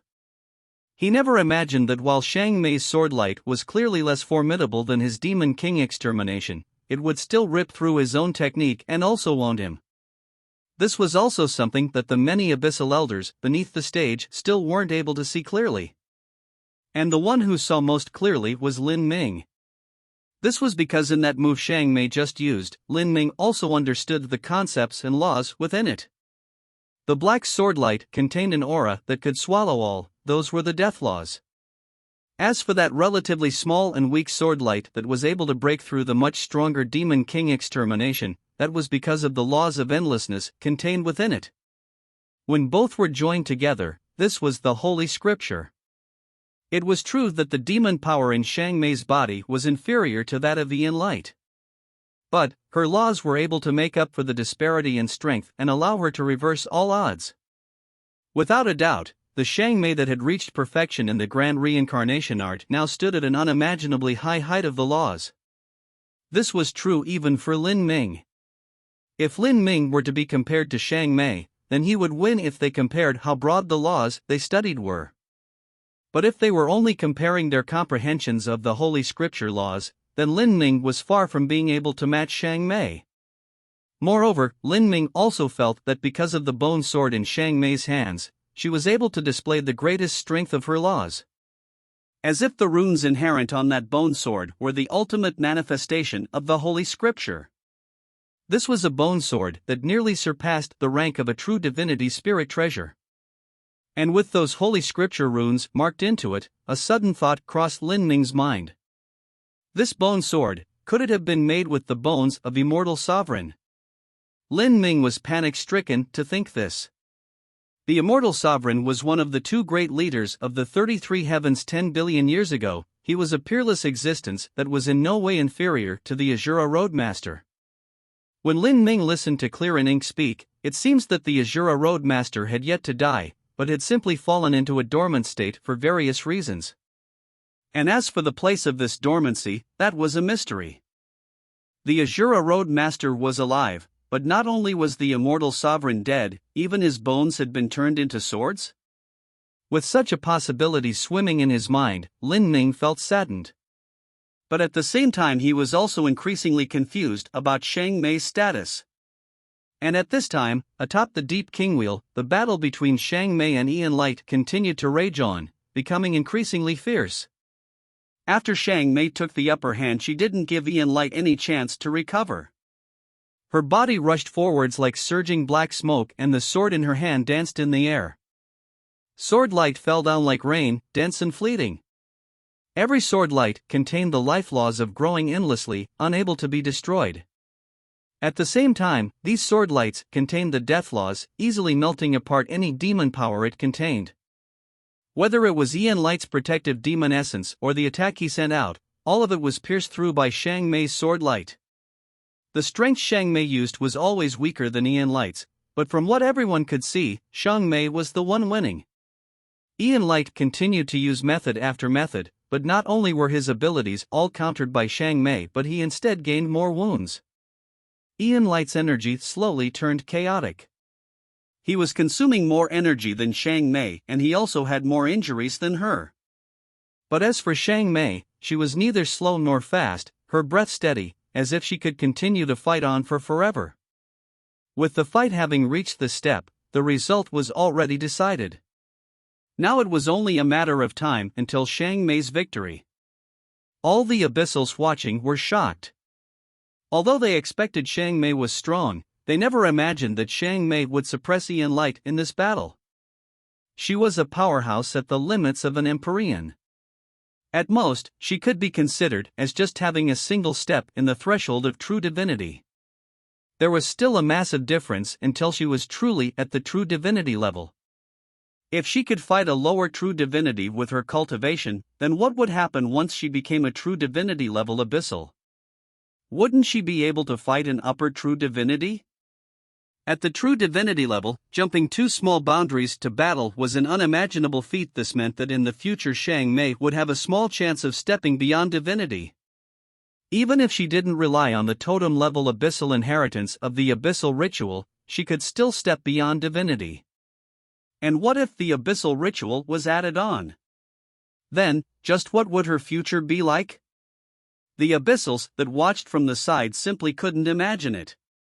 At this time, the battle on the stage was reaching its finale. When Ian Light used Demon King Extermination one more time, he was already completely spent. And his technique was once again broken apart by Shang Mei's holy scripture laws. Puff! A dark and profound sword light pierced through Ian Light's chest. Blood shot out and he was sent flying backwards before crashing onto the deep kingwheel. Ian Light had been defeated. Chapter 21:18, The Number 1 Elite Beneath Heaven. First match, Victor, Deep King Rhodes Holy Demoness. As the elder responsible for presiding over this competition announced the results, the entire audience of Abyssals was filled with disbelief, all of them at a loss for words. Everyone knew that it was impossible for Deep King Rhodes to send out the Holy Demoness in a situation where they didn't have absolute faith in success, and thus allow the ancient Ian sect and 9 Nether Palace to obtain successive victories against her. But when the result of the first battle was truly announced, all of them struggled to accept what occurred. Without the aid of any array formations, puppets, or anything else like that, Deep King Rhodes Holy Demoness had managed to directly defeat Ian Light with just herself. In the Dark Abyss, it had been billions of years since someone at the limits of an Empyrean who was capable of defeating a lower true divinity had appeared. What a terrifying woman! During this venture into the demon god's tomb, if she can pass the rest of the abyssal ritual and obtain the strength of the totem abyssals sealed within, then her future strength can only be imagined. The abyssals seemed to realize that in the group Deep King Rhodes sent into the demon god's tomb, Shang Mei might be the lead. Deep King Rhodes would surely do everything in their power to forge Shang Mei into a beyond divinity level powerhouse. And she indeed possessed the capital to become such. Within the next several tens of thousands of years, this holy demoness will surely become one of those most formidable existences in the abyss. To think that just several hundred years ago there were still higher abyssals that wished to defeat her and dual cultivate with her, just laughable. Who actually has the qualifications? That's right. Her status and talent are at unreachable heights and there is no higher abyssal capable of comparing with her. Moreover, she is far too cold. I fear she won't lower herself to be with anyone. What a top-grade woman. If I could obtain her, then I would be willing to die. If I could dual cultivate with her, then it would be an unimaginable benefit to my strength. The surrounding abyssals started to discuss. After this fight, Shang Mei had undoubtedly become the #1 proud elite below the heavens. At this time, there were also some people that remembered the ancient Ian sect and the ancient Ian sect's ninth elder. They subconsciously glanced at Lin Ming, who would soon fight Shang Mei. They wanted to find some sort of panicked expression in this unlucky elder who had chosen to fight Shang Mei. Unfortunately, they were left disappointed. To their surprise, Lin Ming sat in meditation, his breath calm, as if the shocking battle on the stage had nothing to do with him. Is this the boy of the same level who wishes to challenge Deep King Road's holy Demonis? He can still sit there? That's right, he is the ancient Ian sect's ninth elder. He should only be sitting there pretending to be calm right now to maintain some sense of momentum. But, if he can still pretend like this, that must mean he has some level of ability, otherwise there would be a problem with his head. Several hundred years ago, there were such blindly arrogant higher abyssals who desired to challenge Shang Mei. Although they all knew Shang Mei possessed incredible strength, they still insisted on fighting her because of their extreme self-confidence. Before they fought her, they were still confident because they didn't know their own weight.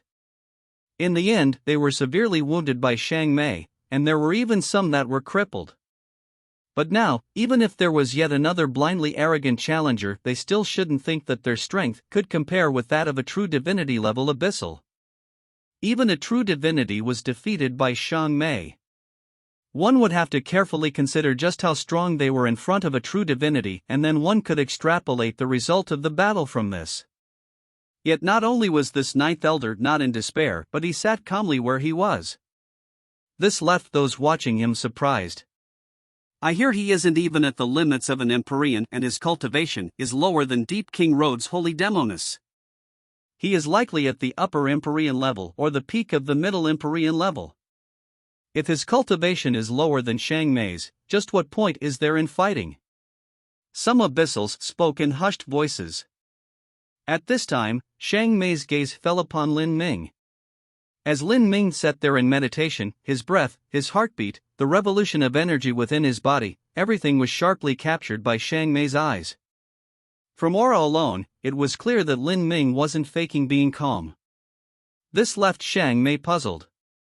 Just where did this ninth elder of the ancient Ian sect originate from? Lin Ming felt Shang Mei's gaze on him. He opened his eyes slightly and looked back at her with confidence. He had been adjusting his condition all this time, making sure he was in his peak state, because he had a feeling that this upcoming battle with Shang Mei would not be easy at all. Not to mention Shang Mei's formidable strength and her higher cultivation, there was also the fact that Lin Ming had taken the form of an abyssal right now. In his current condition, the strength he could display was limited. Lin Ming's true self was actually located in his abyssal form's inner world. Although his true self and avatar could interlink their strength together, it would be difficult for him to display the strength of his true self in a manner where Shang Mei couldn't identify him. Lin Ming had a faint premonition that between him and Shang Mei, perhaps this battle was already predestined. In all the years that he had known Shang Mei, their relationship had not been one of lovers, but of enemies and friends.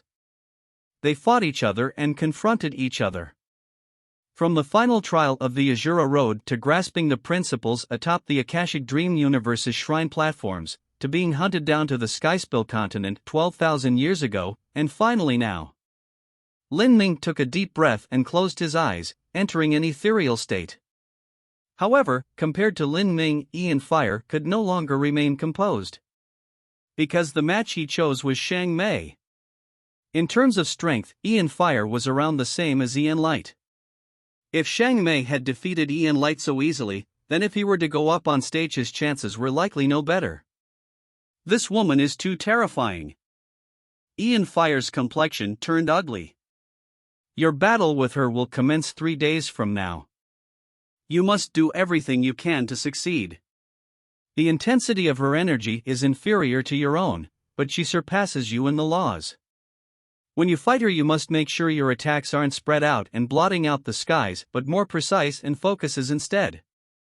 Elder Ian God advised. By this time, no one in the ancient Ian sect cared about Lin Ming anymore. They were originally afraid that Lin Ming would shame them, but now even Ian Light had lost.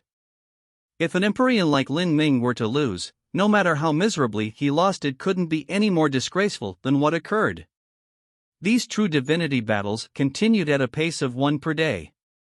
After Shang Mei's battle ended, the second battle was Nine Nether Palace's Nether Nihility against another elder of Deep King Road.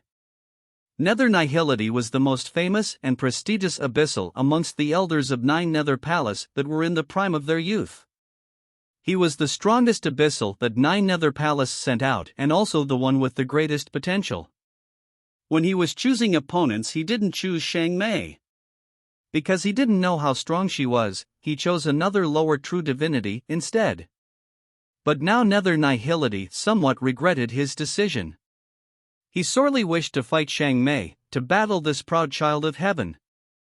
However, when he stood atop the Deep King wheel and looked towards the direction of Deep King Road, he didn't see Shang Mei's figure. Shang Mei hadn't appeared at all, clearly not interested in this battle. Nether Nihility frowned.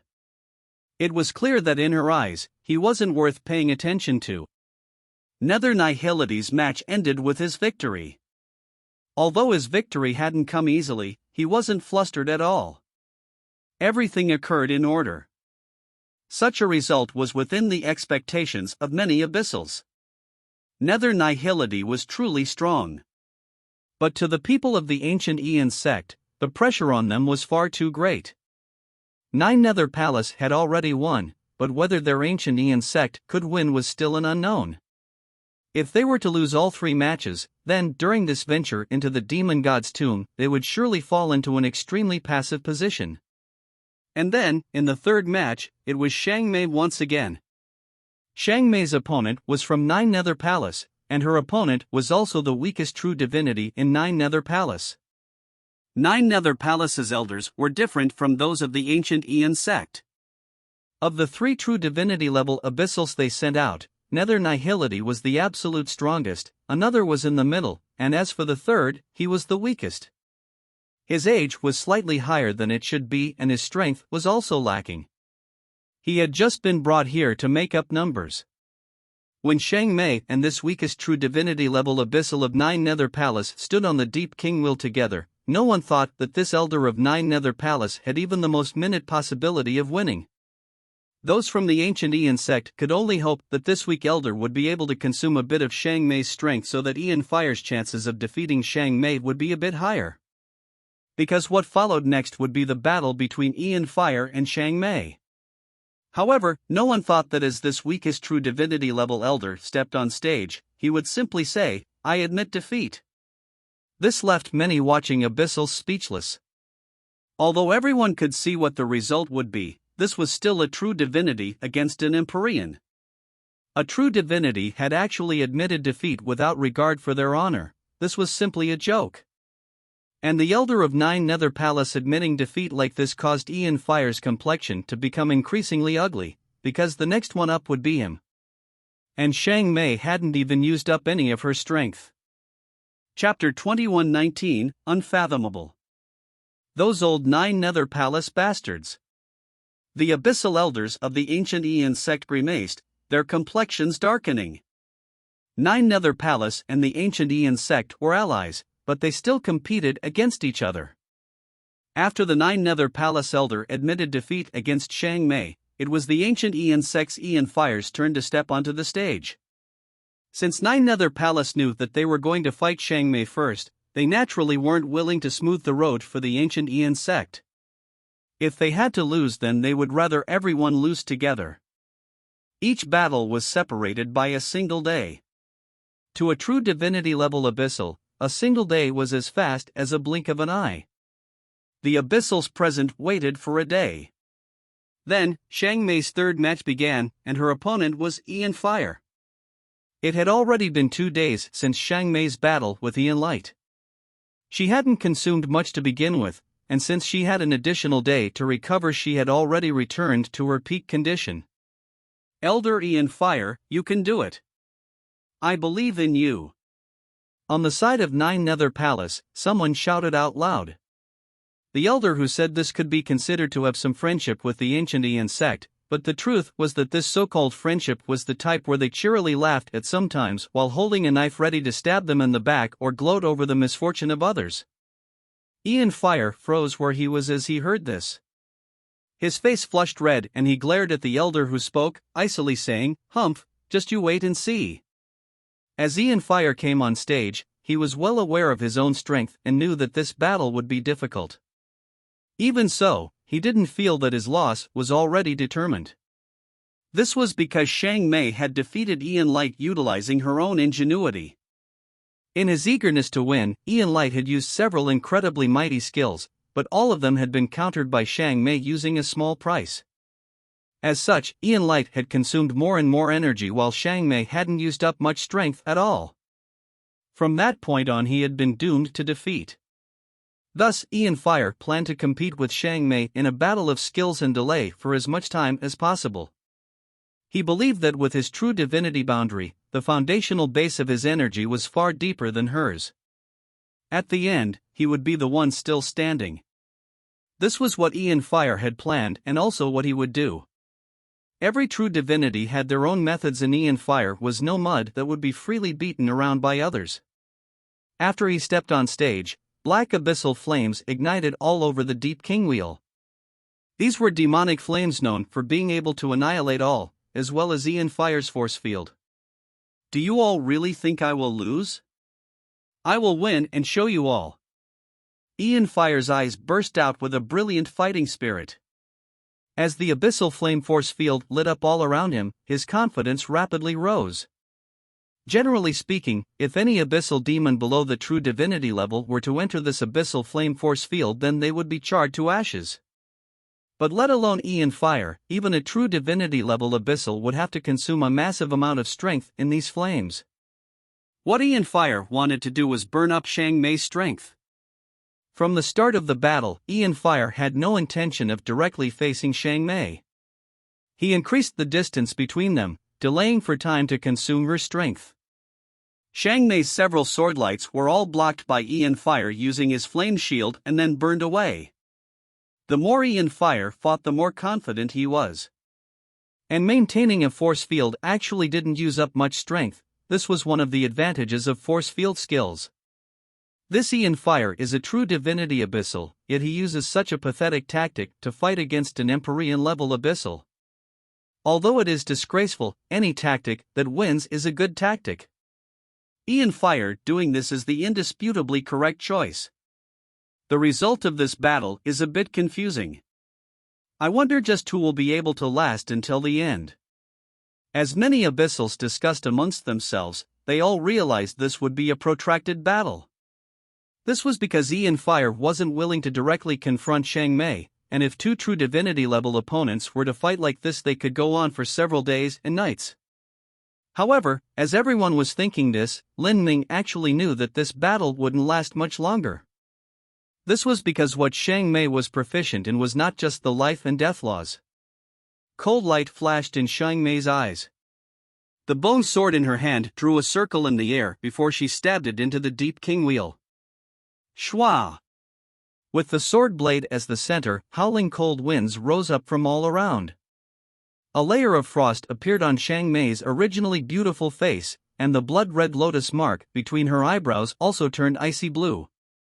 She calmly stretched out her right hand. Enchanting six-petal frost flowers appeared, rippling around as they spread over the space of the entire Deep King Wheel. Hiss! Hiss! Shang Mei's entire body exuded a mystical cold air. She raised her hands in the void, drawing images that were beautiful and delicate. Snowflake patterns appeared in the air, staggering outwards and interlocking, filled with infinite charm. Umbral Heaven Ice Array. Lin Ming sucked in a light breath. In the past, when he first met Shang Mei in the Azura Road, she had used this skill before.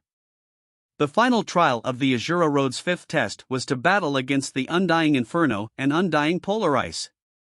At the start, when the Undying Inferno appeared, it was Shang Mei who had nearly faced it alone. And what she relied upon to do this was her ice laws, the Extreme Cold Battle Array and Umbral Heaven Ice Array that she possessed. Ice and fire opposed each other. This was the basis of Xiang Mei's confidence to face the undying inferno alone. However, Xiang Mei had eventually failed. Because she alone shouldered the majority of defending against the undying inferno's attacks, she had used up too much strength and had failed to kill it.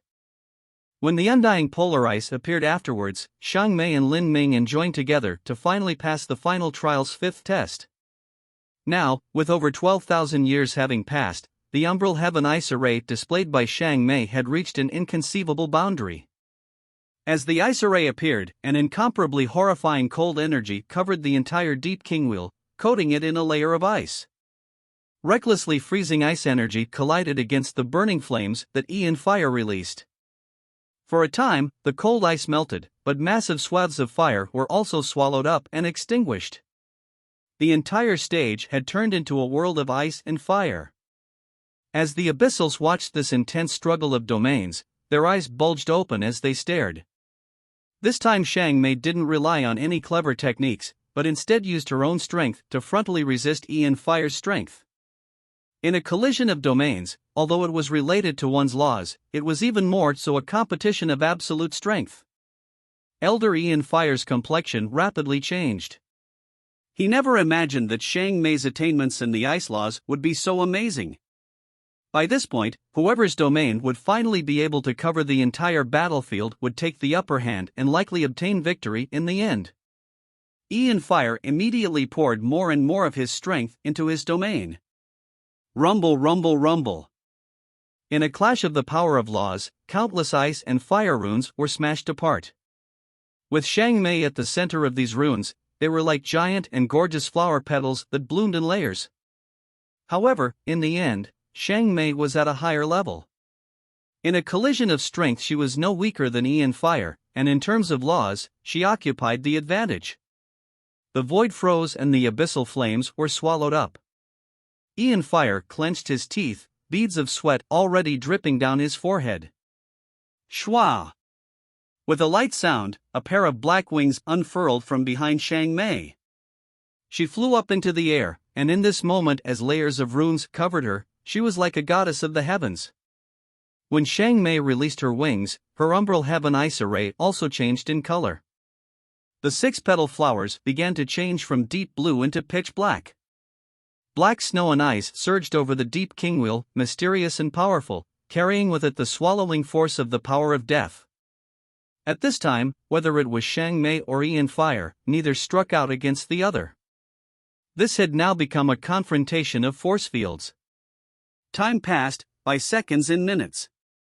After nearly 2 hours more and more sweat appeared on Ian Fire's face as he used up half his strength. But as for Xiang Mei, her breathing only quickened a little. From the start until now she had maintained utter calm. With the fight have reached this degree there was no longer any point in continuing. Xiang Mei had already proven her strength. In terms of the ice laws, she completely surpassed Ian Fire's abyssal flames. I admit defeat. Ian Fire struggled to say, crestfallen. He thought that he might lose, but he never imagined it would be because he was directly defeated in the domain he excelled in, and particularly in the abyssal flame force field he was so proud of. Whoosh! Immediately, the flames that shrouded the skies completely scattered, and the layers of ice also shattered, turning into countless motes of light that shot into the heavens before turning into a thick cloud of snow that gently fell downwards. Such a scene was as beautiful as a dream. And at this moment, the Xiang Mei that was within this beautiful scene left many abyssals stunned. Xiang Mei had won her third battle. If it was just winning, then no one would have been surprised. But during this battle, she had displayed completely new skills and never used the abilities she did during her first battle. The feeling this gave off was as if Xiang Mei's strength was unfathomably deep.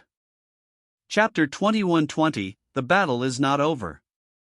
This holy demoness is too terrifying. In her first battle with Ian Light, she hadn't even used her full strength. When Xiang Mei fought with Ian Light, what she relied on to win was the Holy Scripture.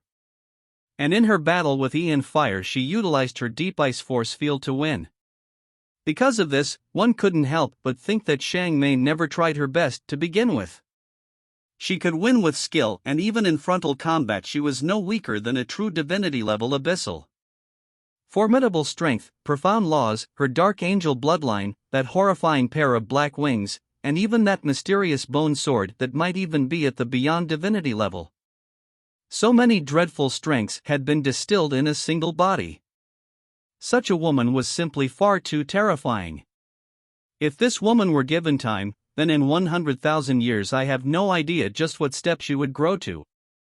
The ultimate peak of true divinity level abyssals, if she also underwent the abyssal ritual, it's hard to imagine where she would be. Many abyssal elders watching in the audience were left bewildered.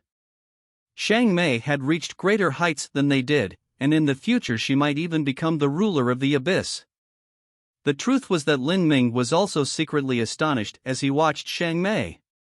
Compared to 12,000 years ago, Xiang Mei had grown far too much. During these years she must have experienced many things, and in terms of laws, foundation, and all other aspects, she had undergone a qualitative change. If this continues, then wouldn't Xiang Mei? A thought suddenly flashed through Lin Ming's mind. Currently, the Soul Emperor should still be in seclusion refining the eternal soul. If Xiang Mei could pass the abyssal ritual, then she would surely become a true divinity-level abyssal. With her strength in addition to all the potential that would be dug out by the abyssal ritual, would there be a chance for her to rest free from the Soul Emperor's control in the future? This thought only appeared for a brief moment in Lin Ming's mind before it was shot down. He had a faint feeling that the Soul Emperor might be the most terrifying character he had ever seen in his entire life. Even if the Soul Emperor was in seclusion, he still wouldn't allow Xiang Mei to flee his grasp. It was even possible that Xiang Mei had come to the Dark Abyss on the orders of the Soul Emperor. For instance, perhaps the Soul Emperor wanted to use Xiang Mei to obtain one of the totem-level abyssal inheritances? Lin Ming didn't know what the Soul Emperor's plans were, nor did he know what the totem-level abyssal inheritances were, or how they would be useful to the Soul Emperor. If his speculations were true, then just what level had the Soul Emperor's strength reached? Lin Ming found it hard to imagine. It shouldn't be. Beyond divinity, right? That is impossible. Lin Ming shook his head. To step beyond divinity, there was no way it was that easy. As Lin Ming was lost in thought, Xiang Mei's eyes fell on him. After defeating Ian Fire, Xiang Mei didn't leave the stage but stood on the deep king wheel and continued to stare at Lin Ming. Her vision was like a sword of light, thrusting straight into Lin Ming's eyes and heart. Lin Ming returned her gaze, silently looking back at her. The corners of Xiang Mei's lips faintly moved. She didn't use any sound transmission, but Lin Ming could see what her meaning was from her eyes. It seemed that she was saying, "I am waiting for you." Many people noticed that Xiang Mei was looking towards Lin Ming. It's actually that fellow. The Holy Demoness is looking at him. That fellow has really struck the bad luck jackpot this time. Originally, the Holy Demoness should have no reason to care about such a minor and unimportant character, but it seems that the Holy Demoness will not let him go. The Holy Demoness has always been proud and arrogant, and she seems particularly sensitive to people who dare to propose marriage to her. It seems that even though their battle will be utterly lopsided, that fellow will still be brutally beaten up by the Holy Demoness. He might even die. If he dies, then he dies. When the Holy Demoness laid down the rules in the past, she said that anyone who proposed marriage would have to sign the life and death contract. With the Holy Demoness' current strength and status, the ancient Ian sect wouldn't do anything if she killed a mere Empyrean-level elder. The present Lin Ming had already become a clown in the hearts of many abyssals. Because Xiang Mei had won 3 continuous matches against true divinity-level elders, Lin Ming's match against Xiang Mei was now nothing more than a farce. The truth was that at this time, the several elders from the ancient Ian sects felt their cheeks burning. In particular, when Xiang Mei looked their way, they all wished that they could find some hole in the ground that they could worm their way into. 2 of their true divinity elders had been defeated by Xiang Mei. And there was also Lin Ming. After a few more days he would fight with Xiang Mei. She could already annihilate true divinities, so who cared about an Empyrean? Ian Moon, everything is up to you. You must win. The Great Elder said to a tall and burly abyssal near him. Ian Moon was last remaining hope of the ancient Ian sect. If you also lose, then our ancient Ian sect will have not even a single victory. If so, then not only will we lose all face, but once we enter the demon god's tomb we will be placed in a completely passive position. Within the dark abyss, the laws of the jungle were applied where the strong ate the weak. The strong became stronger and the weaker became weaker. With 6 totem-level influences, the reason that 2 of them were able to break out of the pack and stand out was all because they were strong enough that they could continuously occupy more resources. Like this, they could become increasingly terrifying. I understand. Ian Moon grit his teeth. As the final hope of the ancient Ian sect, he felt a great pressure on his shoulders. However, the one next wasn't him, but an elder from Nine Nether Palace. This abyssal elder had also chosen to challenge Shang Mei. His strength was inferior to Nether Nihilities, and even ordinary when compared to Ian Fire. There was naturally no suspense into the result. Shang Mei won. This was also Shang Mei's last match. Like this, Shang Mei won all 4 of her matches, 3 which had faced her and 1 which had admitted defeat. Such success was too dreadful. Someone at the limit of an Empyrean has won 4 straight matches against true divinity-level abyssals. This is simply unprecedented in the past and unrivaled in the future. An abyssal elder from a small influence sighed deeply. Now, within the entire dark abyss, there wouldn't be anyone who doubted how bright Shang Mei's future was. In time she would eventually become the top powerhouse of the entire abyss. And at this time, the final match was ready to commence. Ian Moon stepped on stage. This would also be the last match of the competition. The abyssals from the ancient Ian sect felt their hearts tighten. They paid close attention to Ian Moon. This was a battle they absolutely could not lose. Ian Moon's opponent was an abyssal demon from Deep King Road that seemed relatively weaker. Of course, this was only relatively speaking. Of all the elders who originated from Deep King Road and were able to represent Deep King Road to enter the demon god's tomb, none were weak. Ian Moon put forth his full effort in this battle. He didn't immediately reveal his trump cards when he stepped, nor did he use any moves that underestimated his opponent. The battle proceeded in an orderly manner, with probing strikes gradually growing stronger, move countering moves, feints and surges. In addition to some plans, Ian Moon tried everything he could to defeat his opponent. However, the Deep King Road elder wasn't some weakling. Facing Ian Moon's steady onslaught, this elder also followed step by step. The 2 abyssal elders were cautious in their moves. There didn't seem to be much difference in their strengths. And in such a situation, the battle between the 2 abyssals continued for a long time. They fought for an entire day, consuming a great deal of their energy. Even so, when the fight reached a deadlock, a change suddenly occurred. When the Deep King Road elder clashed with Ian Moon once more, just as he finished attacking, a black fluctuation of energy shot out from between his eyebrows. This black flow of energy seemed to be the soul of some fierce demon. The demon's soul flew into Ian Moon's spiritual sea. As this demon's soul struck his spiritual sea, Ian Moon let out a cry of grief. As if he were possessed, he began to violently shiver. The Deep King Road elder took advantage of this split second to flash in front of Ian Moon and smash his claw down on Ian Moon's chest. Puff! Ian Moon cried out miserably as he was sent tumbling away. The 2 abyssals had used up around the same amount of energy. Now, this heavy strike was enough to decide victory and defeat. As a result, the Deep King Road elder won. After this occurred, the abyssals in the audience fell silent for several breaths of time. Then, they began to seethe with excitement. That Deep King Road elder had clearly been raising something in his mind, something similar to an ancient evil soul. This ancient evil soul wasn't too powerful, and if Ian Moon was in his peak state, then it wouldn't have been able to harm him at all. But because Ian Moon had consumed most of his strength, this ancient evil soul was able to rush in and become the last straw that crushed Ian Moon's back. And the Deep King Road Elder was able to take advantage of this brief paralysis to defeat Ian Moon. This was likely already planned from the beginning. Ian Moon's choice to take the fight in a steady and orderly manner was likely gladly accepted by his opponent.